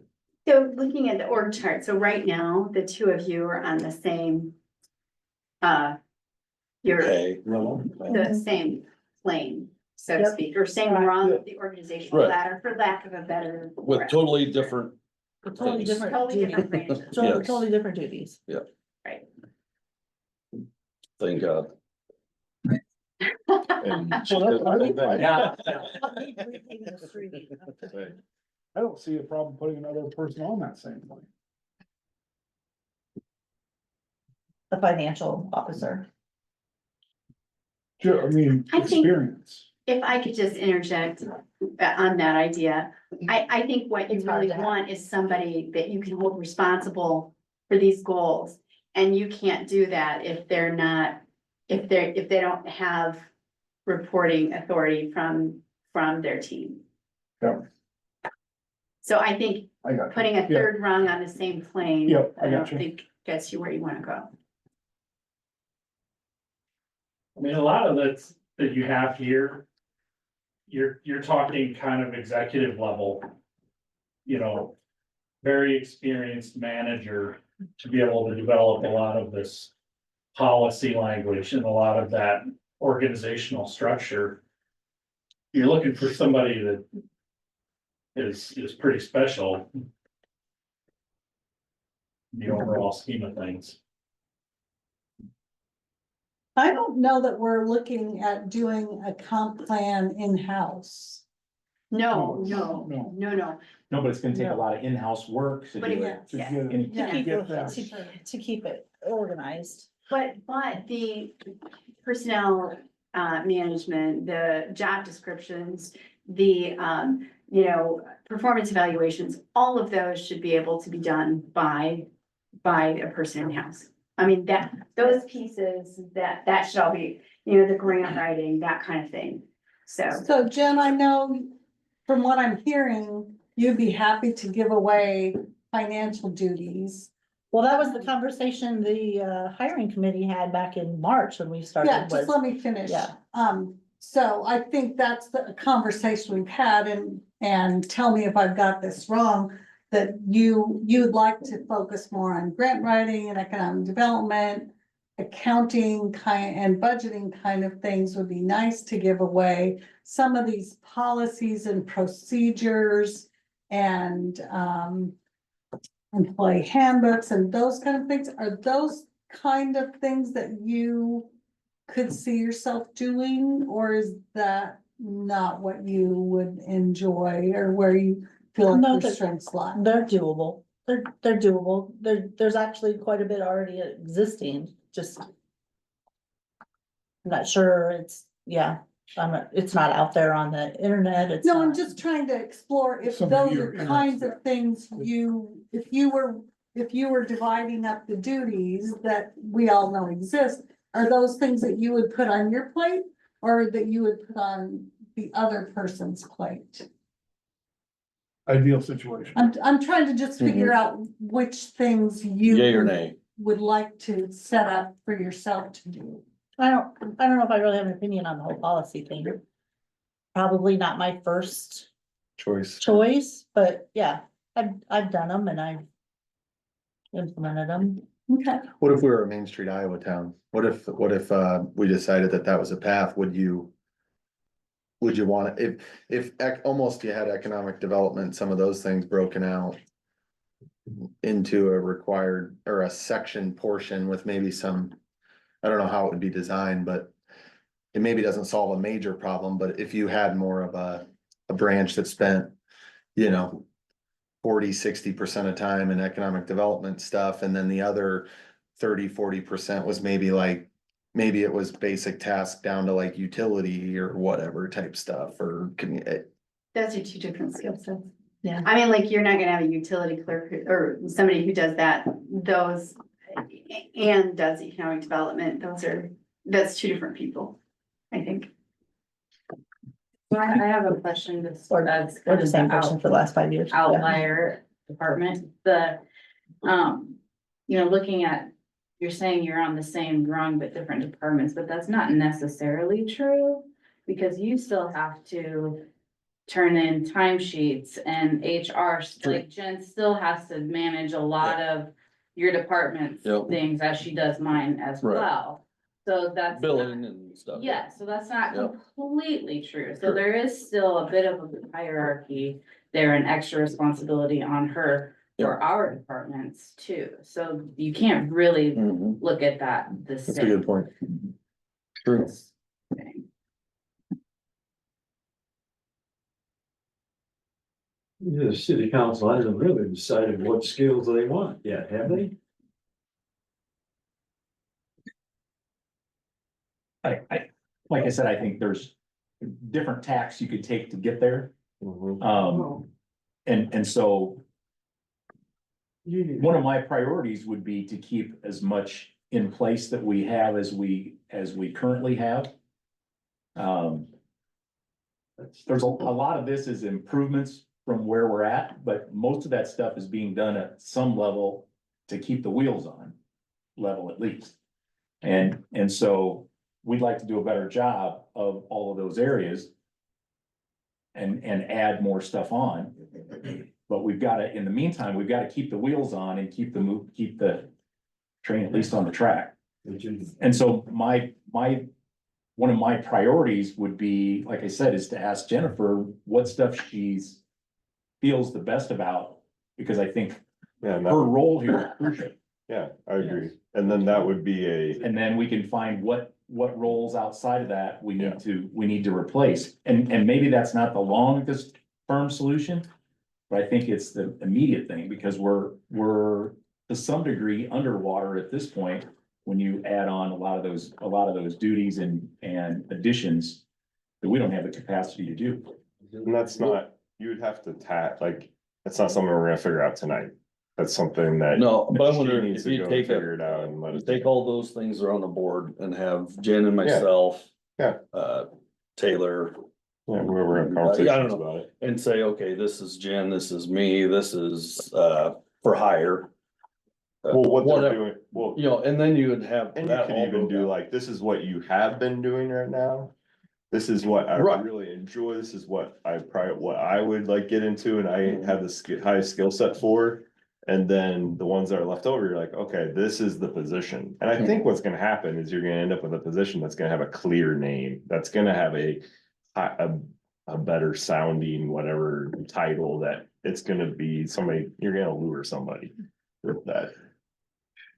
I don't Once think you go through that whole realize how much process. You do, just like we don't realize how much as individuals we do throughout a day. So if you started just for a week in your free time, you know. Yeah.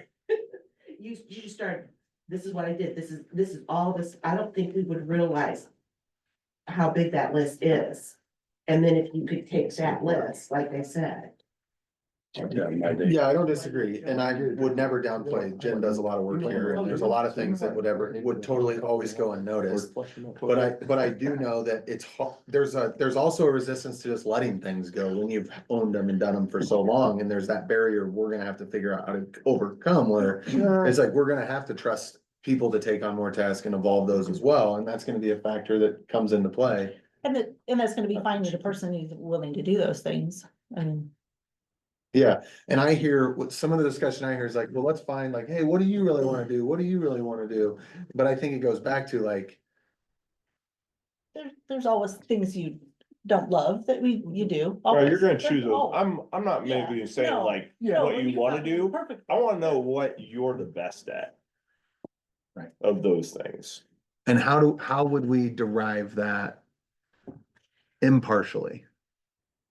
Oh, like, we can tell. I think most people know what things they're good at No, but and where. what most they're- people know what they believe they're good at.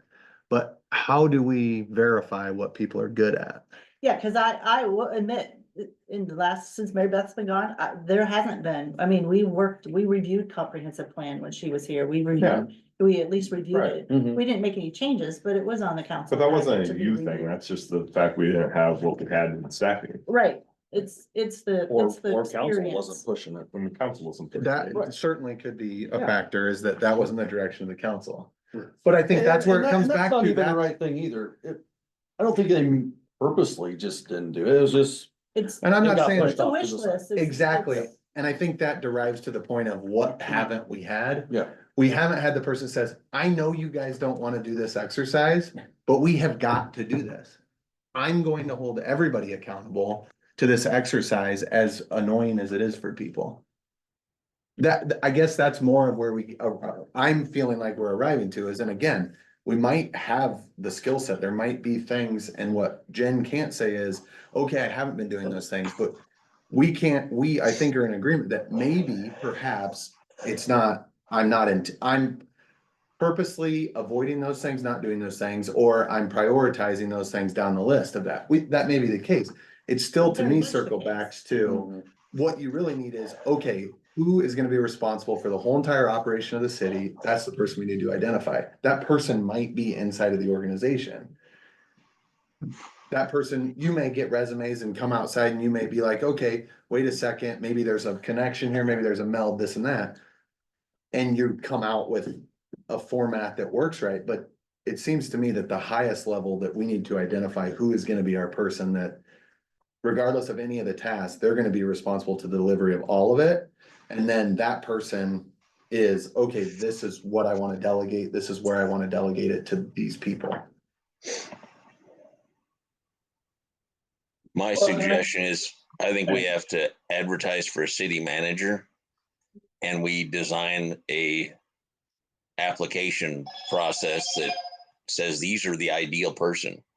If Mark wants to apply, if Jen wants to apply, hell, if Corey wants to apply, what's the position that we actually need and want for this town? Yes, we have to be pragmatic about Mark has a skill set, Jen has a skill set, the other Jen has a skill set, yes. But I think we also have to design with an idealist view balanced by some pragmatism that gets us what the town needs. I don't want to disrespect the employees we have, but we also have to look out for what's best for the city and what we need from those. And if we have to compromise on what skill sets we actually find, if the guy isn't very good at X, then Mark has to keep it. The person isn't very good at Y, Jen has to keep it. Even if it's not your perfect thing and you don't love it, well, you guys have been dealing with that, I think, for the last 15 years, probably. So I guess that's my suggestion is I think the title does matter for who will apply. And I think we should put requirements against that job that fulfill the needs that we would want a city manager to have. And I'll stop talking.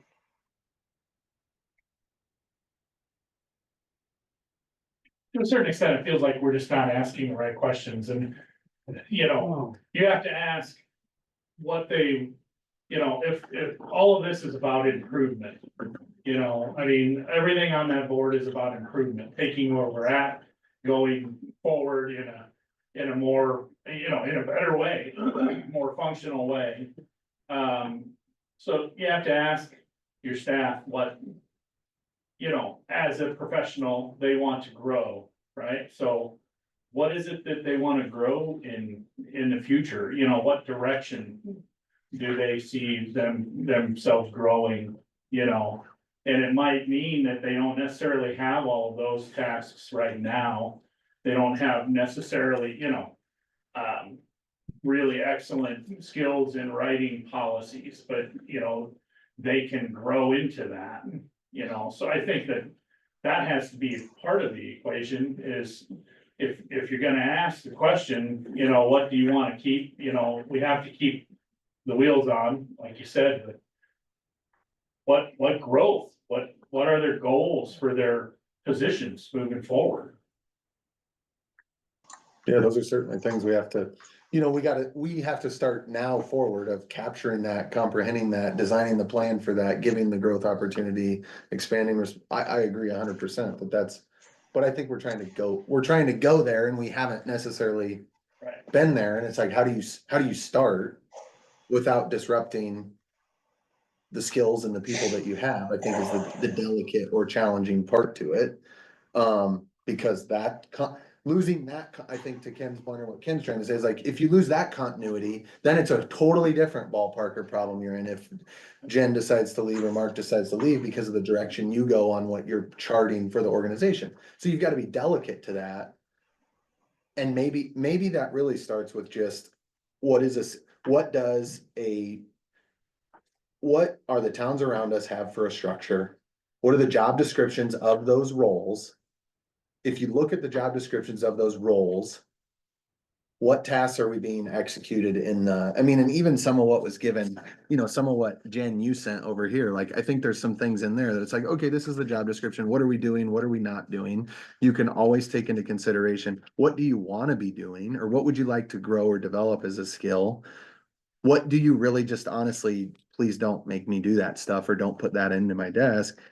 And the melding of those, that job description review with existing skill, staff's input derives to, okay, well, out of the 12 bullet points on city clerk, we circle this many here that you said, hey, you're good at, you don't mind doing, you enjoy.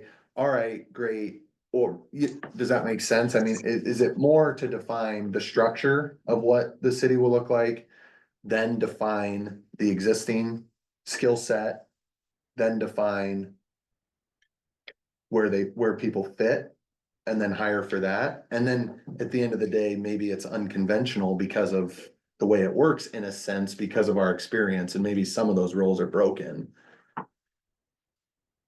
And even though you may have an org chart that says, I think what I would like to see is, even though you have an org chart that says, okay, Mark, you report up to the city administrator, that just because on paper it's structured that way, doesn't mean that the collaboration, the culture, the cohesiveness of what we have is a hierarchy on a piece of paper.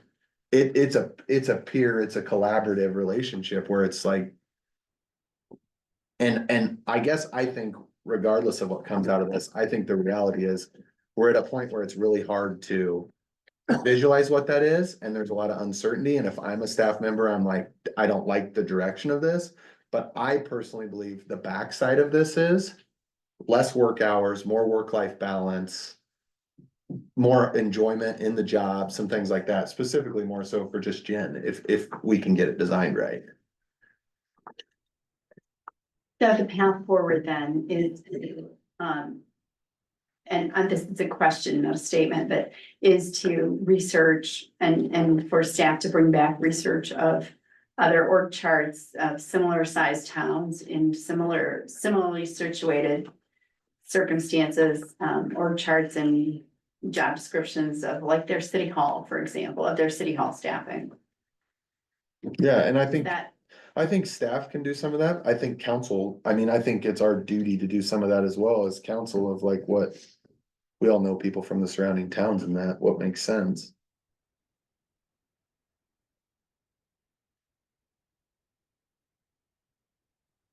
Like I said, that was a question. I just want to make sure everybody's on board with that. And then you'll figure out from there, what that structure looks like. Mhm. Okay.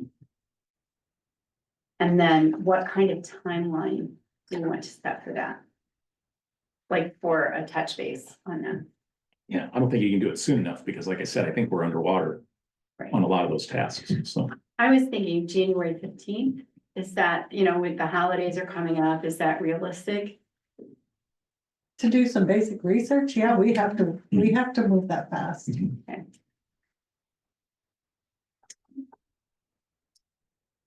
Which would actually be, what would that be, first, second, third, fourth, fifth, 13th? The 13th is our January council meeting. Okay, so January 13th. But we have city business to do at the city council meeting. I mean, Agreed. I'm about done with 5-hour meetings. Okay, so you wanna go twice a month? No, but I think this, just like this took an extra meeting, I think that needs to be an extra meeting for Right. that month, but not every month, 2 meetings a month. But we lose focus by having 5-hour meetings, and that's why our Ken, agenda has the I same don't thing want them to on be it. 5-hour meetings, I Ken, but agree. we got a lot of things that we could be doing, we need to be working on improving. I agree, but a lot of them, just like we've talked about at this meeting, at the last meeting we had for this work session, and for the last 4 council meetings, we've discussed fireworks and noise ordinances, and they've gone absolutely nowhere. And part of it's because they get on the agenda. We get the agenda done that we absolutely have to get done. And those things, it's like, well, we've talked about those long enough. Let's kick them down the road till next month, and it's gonna go on forever. So how do we fix that? Well, I think, like I said, I think this, right now, all I care about is this topic that we're talking about now. And so I think that just takes a separate meeting, just like these 2 meetings did, to discuss staff, roles, needs, wants, and those kind of things.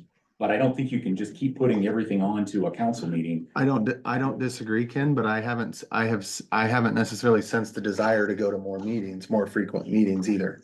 Not on It's just. not on a monthly basis, no, but I think I think we're like I said, we're kind of underwater.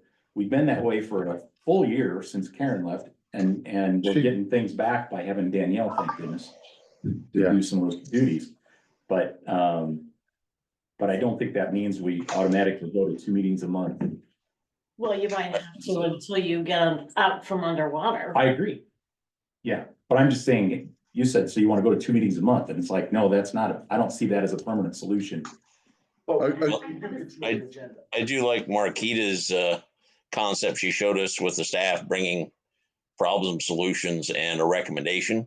That might cut down a lot of our discussion about options. If they bring us a recommendation, we all find it friendly.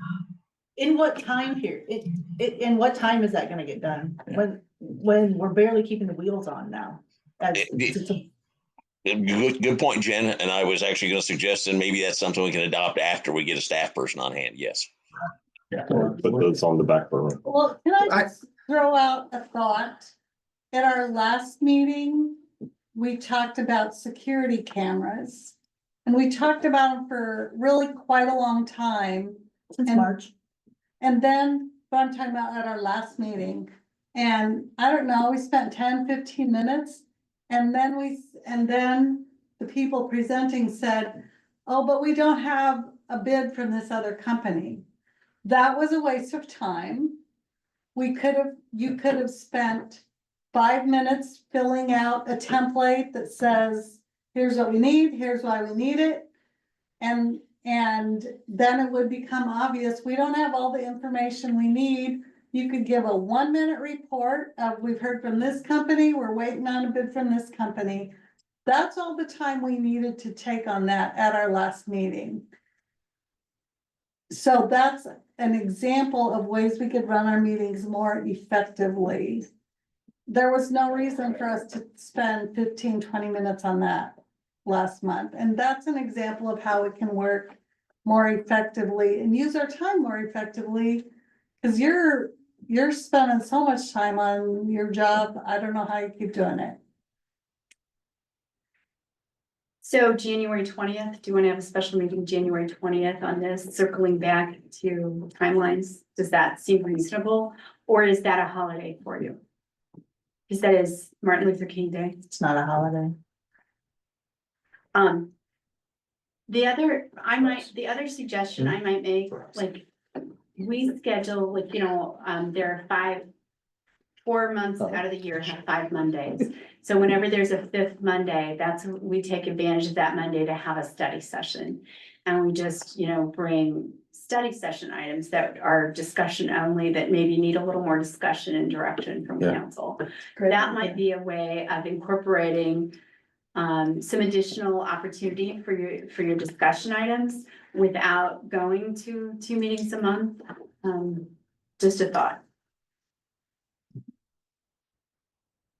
Yeah, I think that's a great idea. Cause I mean, there's some things on here that we didn't even go into tonight, like who's our city attorney? You know. There's some basic things like that I think are just like, even regardless of what staffing is, we probably need to define some of that. We talked about changing auditor in the next, so there's some basic stuff like that we probably, But also, once we get the staff, then they can bring us that stuff. some of that stuff. We can ask them during. their- Yeah, it's chicken or the egg, yeah. Yeah, Like, do we need to know who our city attorney is today? Cause like, when we go through the Sheldon contract process, should we have our appointed selected attorney reviewing that agreement, looking after us? I know we went to an attorney, but that was our Ehlers and Cooney, right? Is who looked at it? They're more of our tip attorney. Yeah, but they gave us a litigation specialist, not a TIF attorney specialist. Yeah, so, is that who our attorney is if we get into an employment litigation tomorrow? And do we feel comfortable with them? Do we know who they are? Those type of things. I think those are some things that like are on there, but need to be addressed, so. The 20th, Ken, is that what you wanna do? Have a special on the 20th? Sue? Yeah.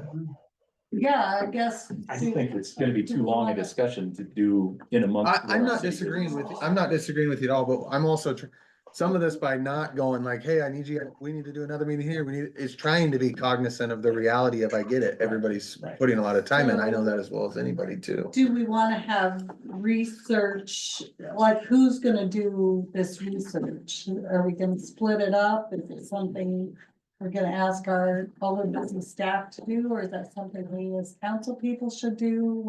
How are we gonna do it? Well, I think the consensus is that it's gonna be it's going to be a lot of information to say, Jen, you have to provide all the research for this topic. I think we as council, it's almost I think in this topic with what we're talking about should almost be our duty to determine that. I think there's easy resources, the Iowa League of Cities, as far as just like, hey, give us some core recommendation. The research as far as what are the surrounding towns doing or towns of similar size, we could probably get an idea of that through them as well. through the Iowa League. Yeah, I mean, I think that's the association that's association of cities, right? Yeah, I'd start with calling Mickey Shields. He's the director of membership services. I'd call him Okay, and ask. and just ask him for direction on the topic, any sort of research or Yep. data related to Right. structure. Mhm. Would he have like compensation data? Like, cause I assume we're talking about, We do salary surveys all the time. They do salary surveys. Well, he does. Okay, so they do they do city managers salary survey all the time. Do they do a city clerk's one? I don't know. It asks what your title is, Okay. so. So, yeah, they may have some of that information. I know they have a lot of the manager's salaries. Some finance director salaries and stuff like that, so. to work into the In conversation. fact, it's open right now. Their Doing it. current salary survey is open. Because we're also, yeah, I mean, the other thing is you're running right into They'll have that budgeting. information by the end of the year. Mhm. We're running into our budgeting season two, where now we have that escalated timeline to where we're We'll have gonna have to extra have meetings there too. a bunch of those, yeah. Well, and, we'll obviously need to budget for this person, so you'll need to figure out what that position is and what that, what that appropriate budgetary amount is to include, so. I might just throw out there in terms of this January meeting, is that something that we should be using you, Marqueta, to help? I mean, you've been through these two meetings, kind of see where we're coming from. Is that something that you do an addition? Is this hopefully not a 3 hour Thing. meeting doing that, but is that something that we should be engaging you to help us with through that process as well? Since we're this deep into it already? Or what, and everybody? I could do the research and bring it back to you. Well, I'm not even, maybe not even research, maybe just moderating that, helping Okay. moderate that meeting and pull our ideas Sure. together or something. I'm just throwing that out there. That's not. Yeah, no, I'm not opposed to it. I think you. I mean, you probably have an opinion, but about all of this but you probably. I mean, how much of that do you actually come in and just give those opinions versus facilitate? Like, I'm a resource for, questions and a facilitator in this role. So, yeah, you're not a consultant, like come in and say, okay, these are all your problems. This is a solution. This is what you need to hire. This is like, we're not gonna extract that out of you, is what you're saying. Well, we do that. I do that, for cities that sometimes when they're, I'm doing an administrative review for a city right now. But in this role, this is a facilitation role, so I feel like it would be doing you a disservice if I, because I don't have all the information. Yeah, okay. Which I appreciate, respect.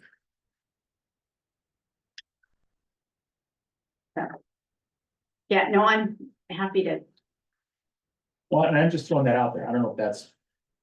Where So you're saying it'd be where a you see separate your role, contract where to we do see your role, administrative. but Yeah, just throwing that yeah. out there as a means of. Right, exactly. What's an administrative evaluation? Well, And what's the time commitment? Sorry, yeah, typically. we better start there. It depends on the city, but typically what it does is we come in, we interview the people in administration, what their roles are, what their day-to-day duties are. And find where the gaps are and see what the structure is, and then make recommendations on what that structure should look like moving forward, and how the people can be plugged into that structure. So, and typically it comes with some, position descriptions and recommendations on wages and things like that. That sounds like money well invested. How much money would it be? I would have to talk with my, I typically do it with another colleague. It would be a very small one because Slater's a smaller community, but I would need to talk with her and let you know. What's the time? I mean, Oh, and we could turn that around very quickly. So we have a council meeting next Monday. Oh. No, but I'm just saying that.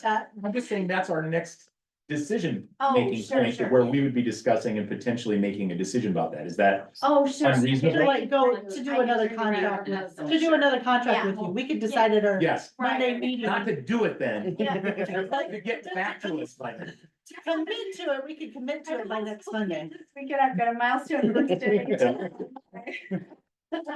do you think you could get us the details as to what that would look like and the cost associated with it?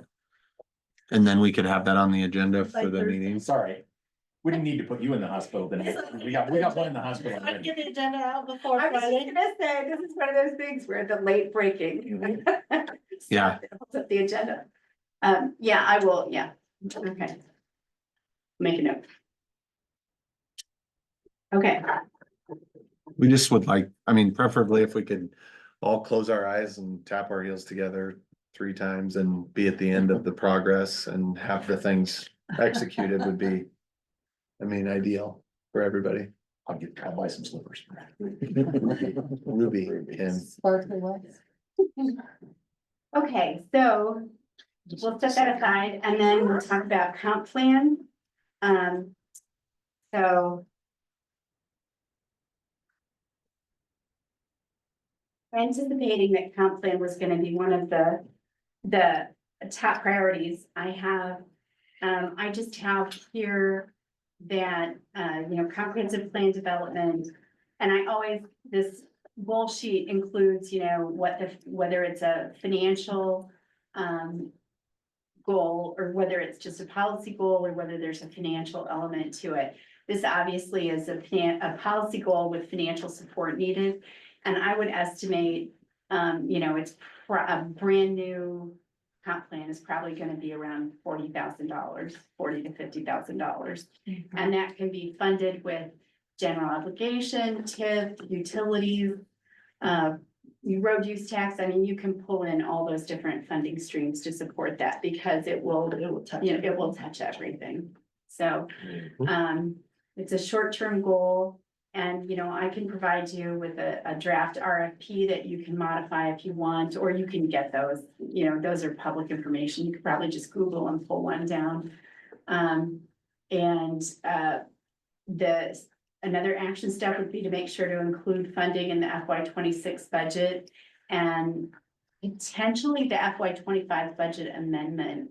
If you wanted to get started prior to the end of the 25 fiscal year. But I don't think you'll end up getting started before that because you want to put that staff person in place first, so. And then you hire once you hire a planning consultant, it takes about 6 to 8 months after that, because there's a series of public meetings that they will come through and do. So I would suggest that your RFP would be issued by like maybe September of 2025. And then a consultant contracted by October of the following, October of 25, and then you would be wrapping up your plan then about 6 to 8 months after. Then we all lose re-election in November and then the council decides that, yeah, we don't think the comprehensive plan is a good use of funds. But does that, For re-election, so I'll say we should keep going, so don't worry. does that That's one sound, guarantee. does that sound like a Doing reasonable great, there's two. timeline? Reasonable timeline for you Take to it back. accomplish that? Okay. Again, puts us on board for that 20-year mark. Reasonable, yeah, it's not gonna happen tomorrow, that's for sure. Right. Not for the council meeting. Not before Monday. I noticed some of the other low hanging fruit, and these are things you can discuss, but like to revisit your abatement policy, that was one thing that came up. I do just have a quick spreadsheet here for that, if you want, just kind of calculating what that current financial impact is per household and, based on your current levy rate, it works out to be about $445 per year for abatement. Is what the city investment is in doing that. Can you refresh? I'm not sure where that fits in or where that abatement was. Oh, it was Conversation. it was under the revisit the housing policies and abatement policies. And we were gonna abate taxes on a home. To incent housing development. It was an option, like Right. instead of TIF, An incentive. to Right. use that instead of TIF. So TIF is something that quite often you can offer to a developer or you can use to put in infrastructure to incent housing. The other option to incent housing is to offer an abatement on new builds. And so effectively what happens is you get abated like the value that's created. So you still end up paying taxes on the land, but then the value that's created gets abated. But typically it's only the first $75,000 of value that gets abated. And so the city investment in that, if you went that direction, would be about $445 per household. That So, we abated, and That they would you- get a $75,000 discount on their property taxes. right, they would get, $75,000. Yeah, Which which would would be Then discounted calculate on to the there. savings, yeah. And it's a way to attract housing development. So Can you that- use, I think it's a way to discourage those of us who are already here and paying exorbitant taxes, not your guys' fault on that, But when they're coming in and they're able to build and they've got the money to build the expensive houses, they should be able to afford the taxes. And then that goes back on those people you are asking money for the library, for the center, whatever it is. Why are we taking that on? They should not get that abatement. I'd like to know the dollar value. I think that's totally true. I think it's a tool that could be researched, but I think the counter argument would be, well, all of a sudden the levy rate to you as a resident, because there's more houses in town, is now we're asking less on the bond to pay for the community center and library, is the theory of The levy scale. rate doesn't change that much from year to year though. Really. And I think There's- what- it doesn't flux that much on my taxes. No. That's No. the argument. No, but some of that's because we're fortunate to be in an area that has growth. Yep. When you get outside of this But if you have. metro growth, area, but they're not paying their taxes, I'd like to know exactly how much they're being. They're still paying taxes. It's only for a little while. But They get only announced to, taxes. right? but only to a certain amount, because I know when that new development went in originally, down the street from us, I know that they were 5 years abated, and then people started moving out because they had to pay taxes. Well, it's not 100%. We've never- We've never- We've never had a. We've never used abatement in Slater. They were tax-free No, somehow, No, it's just because our taxes are in arrears maybe, but it's, 5 years, Hmm. right down the street from us. We've ever On done. down the street from that, like. Like Down the Jim, street and over. though. like We're Jim second Severs south. phase one, like Jim Severs phase one, I don't know what. Trail Drive down there, is Trail that what Drive. you're talking about? yeah, it's- way before. I was waiting for that. You're talking about, Okay. are you talking about Green Street? No, No, before that, Before that. I'm talking way before that. okay, What well, house in yeah, development? I don't even know where that would have been. that's, yeah, Green Street was the first That was the first. phase. We're talking pre your time. yeah. We're talking That's- 20 years ago? Talking 20 years ago, Yeah, yeah. Just in terms of mechanics, so for example, in terms of mechanics, so like, you're not building a house today under $300,000 roughly. Probably. So the point is 75,000 of that would be abated. They'd still be paying the taxes on the 225,000 portion of that. Yeah. And typically that abatement period is 3 to 5 years. And those are, that goes with an individual property. It doesn't have to be in a region or anything like that. No, it has to be in an urban revitalization area, which is different from urban renewal, so it's a little bit confusing, the terms. So what comes to my mind are some individual lots That's in what I'm town thinking Right. too. that sit empty. Right, Those to me would be the place to use those because That's what those it was. those have the potential to sit empty for a very long period of time. But you can't use a TIF incentive, you can't rezone them to make them attractive to Yeah. that, so but you could abatement do would be an a. urban revitalization area for that would cover those. Well, and I was just gonna say, I'm not sure how much we get into that. Slater's pretty blessed with having housing growth. And half for the last few, Yep. a few years, but the affordable housing, I think, is what we would like to target more is more some affordable housing. The less than 300,000, the more starter homes that are, are more around the $200,000 value, which is still high for some, but the 150 to 200, so, and we have LMI set aside to help encourage that kind of growth. We have LMI dollars from the other TIP developments And and that can be used to. Except we to also have fund that this. sort of pledge. We do, we do to some degree, verbal pledging, yeah. but not official, yeah. Just circling it back to, on abatement, the other way it could be applied is also for people who are renovating their homes or adding on to their homes. That portion, that additional value could be abated as well. So it would be available to, In their area, to anyone.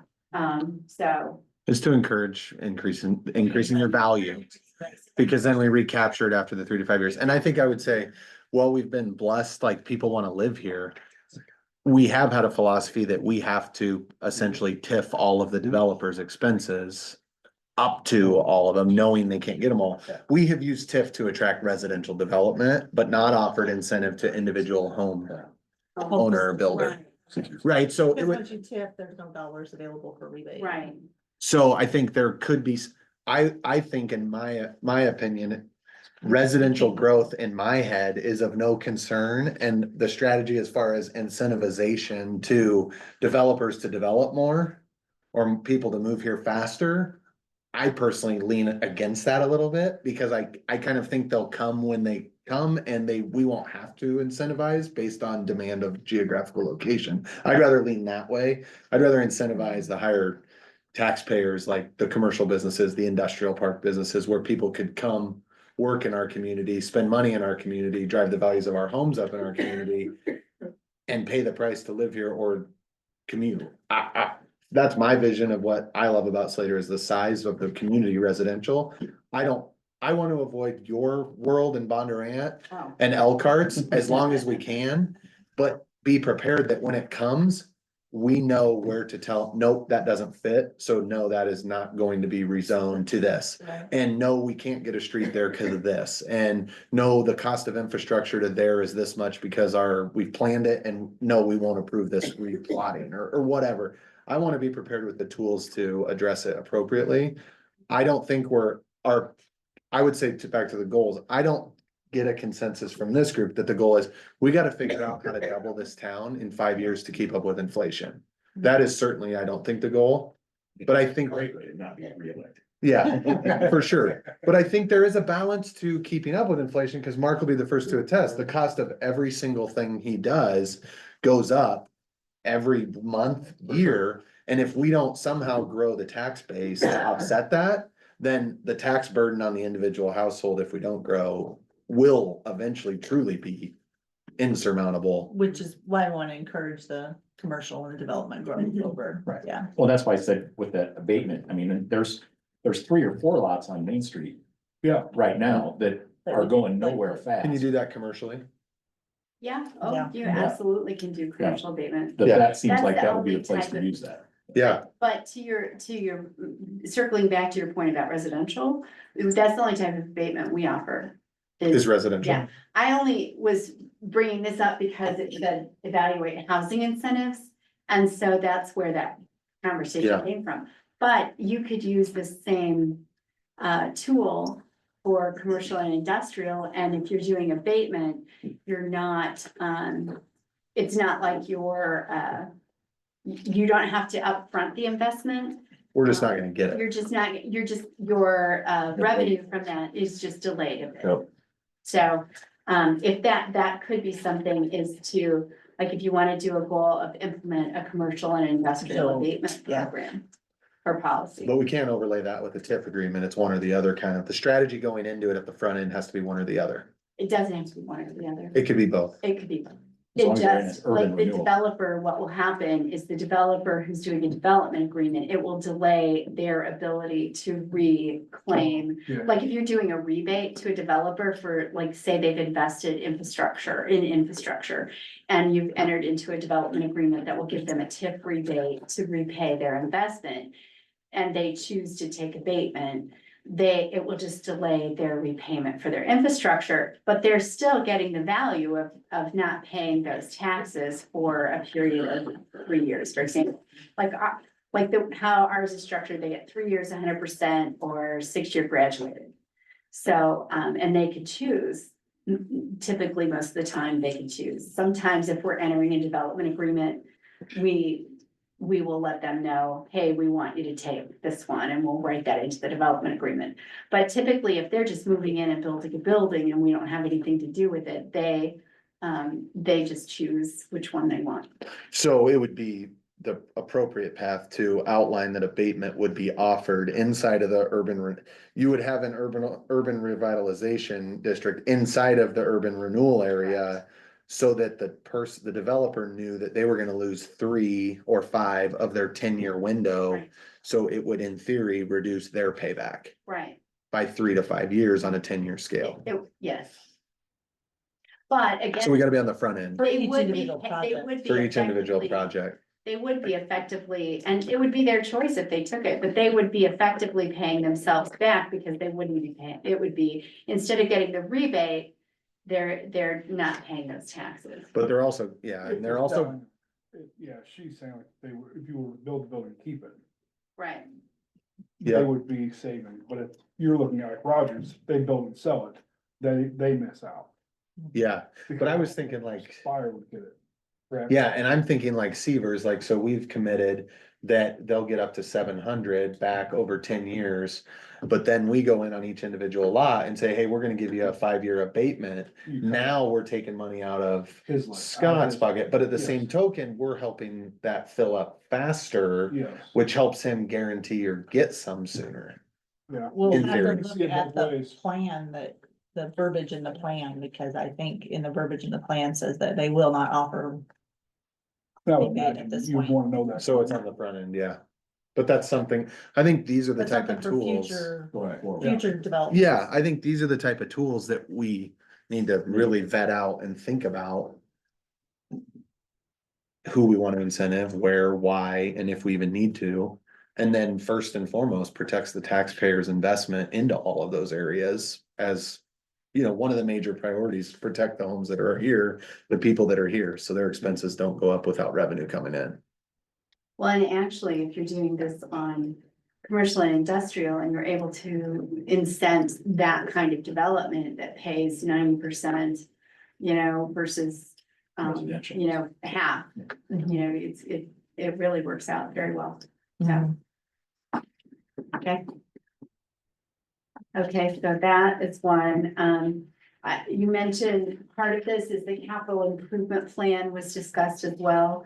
That would be a goal sheet. And that is, something, I don't know if you want to delay this, or if you want to work on it now. This is the 5-year capital improvement plan that identifies all of the different, capital equipment purchases and capital investments, and then, you know, marries them up with their funding sources over the next 5 to 6 years. And that's included in the budget. I think, correct me if I'm wrong, but I think independently as departments, you're doing that a little bit, but we don't have a universal city owned. So like if Mark puts money away for equipment improvement inside of his kind of budgeting process. So you're saying, you're saying create the universal list of it all. And be sure to mark down that there's $50,000 or $25,000 going each year towards a fire truck, if that's what it is. So in 30 For the years, next. you might buy a fire truck. Exactly, Yeah. right, exactly. So do you, Well, and that was always, that's been the That's talk always of the been- fire station is you'll never You'll never. put get- away enough, but at least you No. would have you might have a decent Right. something, Yeah, you know? Where my equipment is a little more obtainable, I guess, than a dump truck. Yeah. fire Dump truck. truck's I more mean, obtainable than a yeah, fire or truck, yeah. a pickup or something, or mini. you know, X maybe or it whatever. takes 2 or 3 years to put something away. Basically, this is just a plan that shows what you're planning to do Yeah, and what those funding sources are, whether they're, you know, reserves or grants or bonds or, you know, I mean, we just list those out. And I have some examples and then it just goes, it's a piece of the budget. do you put the money do you put the money for the capital improvements into the individual departments' funds? At the time they identify a future capital need? No, typically, but it varies depending on what the city's approach or policy is. Our approach typically is for large capital purchases. You know, for smaller capital purchases, we just buy them. at What's smaller in replacement your jobs or definition? General fund or whatever. But for large capital purchases, those typically we bond every other year. And we grow enough so that, and we're paying down this bond. yeah. So that there becomes this increment so that we fill that back up and so we Your can bond keep that capacity, bond. your bond even. capacity stays about, Exactly. your bond payments stay about. Which we even. learned that a long time ago to keep that, And, it's yeah. easier. Right, exactly. And so Because it rates then we taxes. marry this plan up with that and we'll pull different things together. So like one bond might be 2 dump trucks and a fire truck and an ambulance and, you know, whatever. I mean, so we'll put those all in. Do you have like a threshold of where ones that you would bond versus the smaller items that? You would just go into a budget versus that Yeah. separate in a capital. Small capital versus the larger. Yeah. But it's also different for every department, because every department has a widely divergent budget. Right. I mean, your Different budget doesn't needs. leave a lot of room for building up anything. And because Mark has a bigger budget, there's more room for some of that to happen, so you gotta. Well, when I started, my budget was a lot less than we're at now. Right. Honestly, it's not a hard and fast rule. It really kind of depends on, it's very fluid because it depends on where our general fund reserves are and where we want that bond to come in. And so sometimes maybe we'll be putting that, $100,000 piece of equipment in a bond versus just paying for it out of general or out of reserves.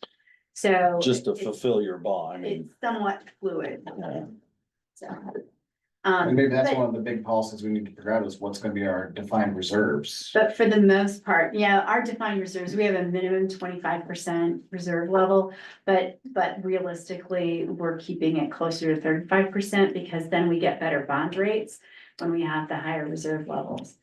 That's one of the metrics when they evaluate our worthiness of loaning money. Are you? So, yeah, are we worthy? Please, Yeah. do we have another? I think from my perspective, going through one budget, one of the challenging thing is without the capital improvement plan defined or broken out, it's like. Let's say something random or large comes up tomorrow. I don't know how much Mark has put away for what and what could be deprioritized for the emergent need across departments. Now, fortunately for a city our size, a lot of the mega capital surprise. Is probably gonna come inside of Mark's budget, but it could go other ways, or a project like our community center library. Okay, what capital savings funds do we have everywhere?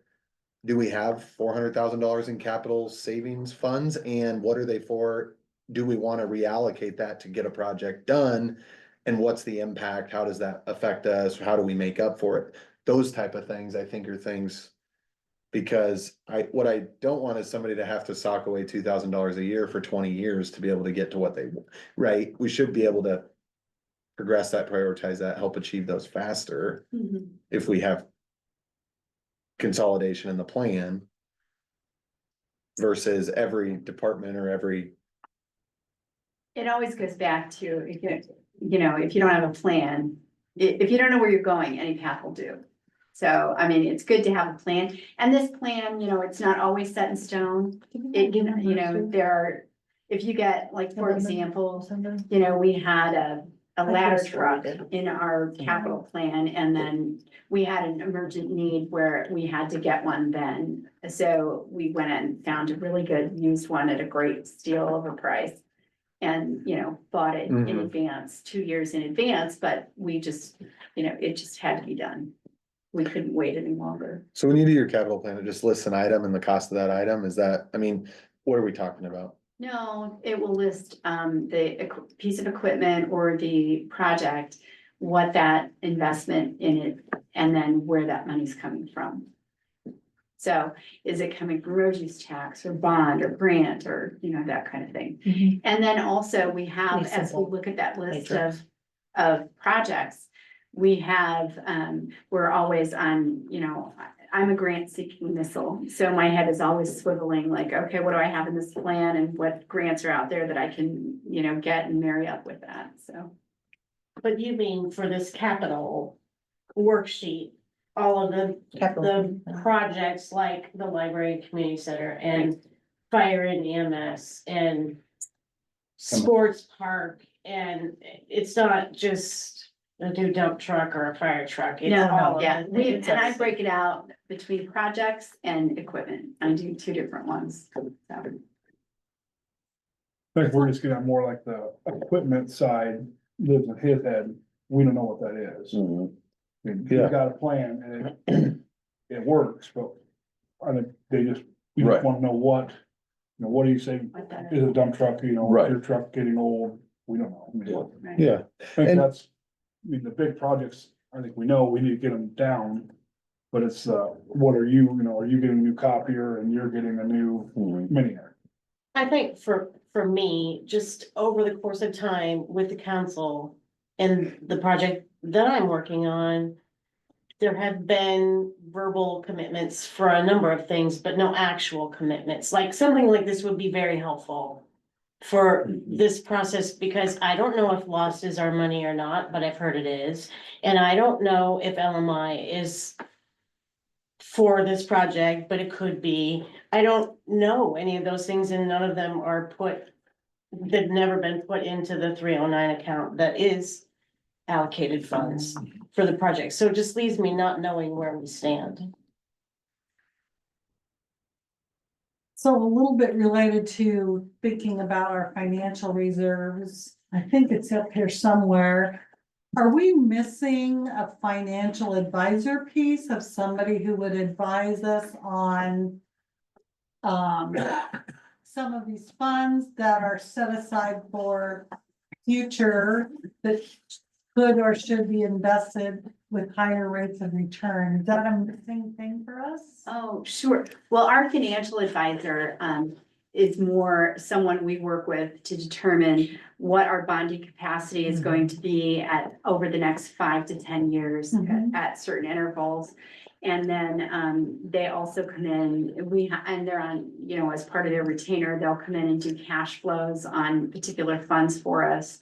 And they will, determine, make recommendations on what our water and sewer rates should be to make sure that we're, I don't know, we work with PFM, but there are some, That's a pretty common one, right? Yeah, I've heard that's other pretty cities work with them. there's, so like who does your bond stuff when you do bond work?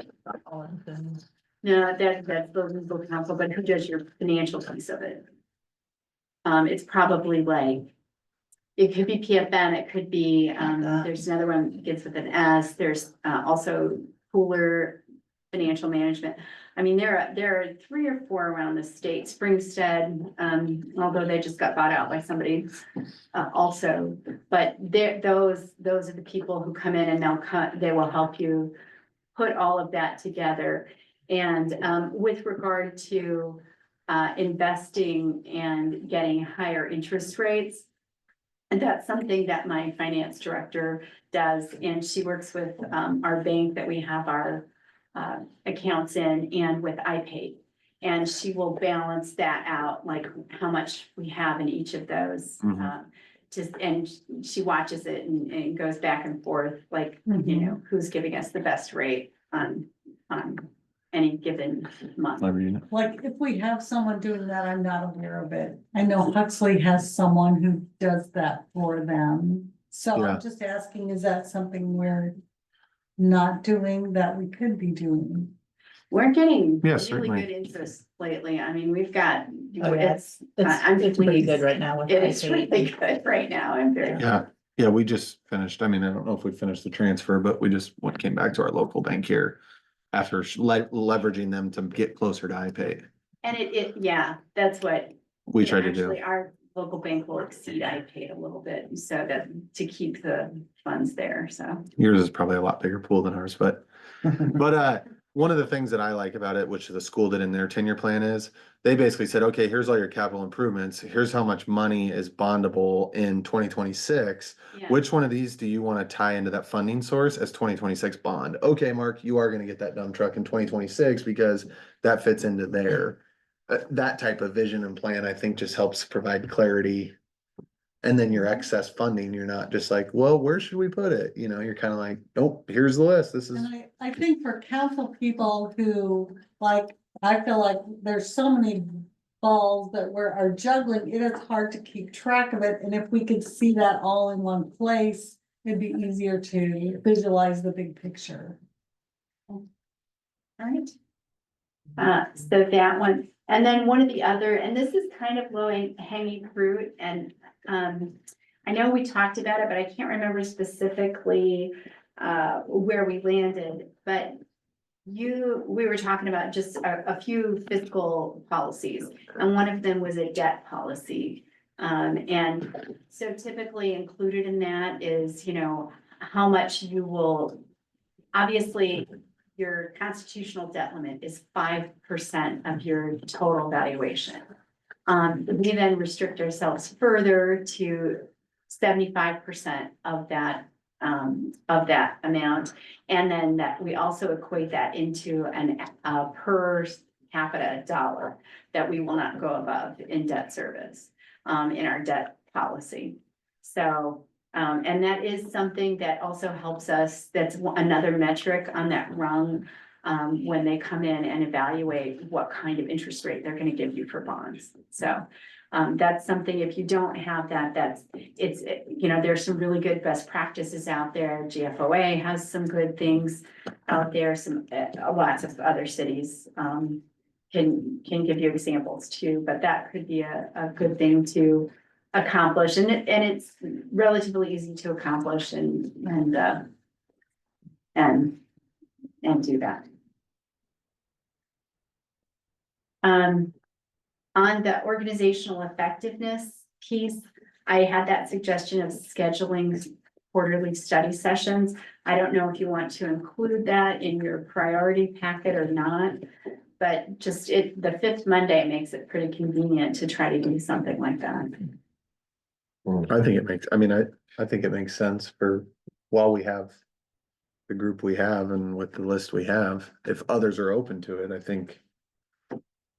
I'm a calendar person, so having it on the calendar. I would Is helpful. reserve it, and then if we have nothing to study, you can always Yeah, cancel it. and I think something that would probably be pretty easy is if we agree on the fifth, I think it would be fairly easy to send out a calendar, have Danielle send out a calendar invite just with. To the Slater Council, and then everybody can save it to their own calendar or whatever. I definitely live and die by a calendar, so I'm when I know there's a council meeting, I'm personally adding it to it. Maybe we just have Danielle send out calendar invites for when the council meetings are or something. And then, So were you looking for us to define, yeah, we wanna do that, or you're Yeah. just going through a list? Yeah, Yeah, we do wanna that. do that, and we're agreeing to it today, and we're executing it today in a sense? and so, and then I have, as one of the goals was to adopt the communications policy. And I'll provide a draft for you, and, so that is, I'm sure, doable within the first quarter of calendar year 25. I think something of that nature makes sense. And I think, you know, it's a policy that you put in place, but I mean, I think it's an objective of staff when feasible. I don't think it's malicious necessarily. Yeah, oh yeah, it's drafted to be, you know, here's the target, here's the. Yeah. Are there any others of these that you wanna elevate to a goal sheet, at this time? Oh, I think we could be here all night, probably elevating them to it. I guess the way I sit and think about this is putting the goal sheet in place would be a really nice first exercise when we feel like we're staffed right. And we have the right positions in place, because then I feel like a goal sheet is like delegated. You're now responsible for bringing this to us, and whoever the staff member that's in charge of executing everything is responsible for making sure you're doing that and bringing that. But I think it's hard to say. I think we could come through with a lot of them.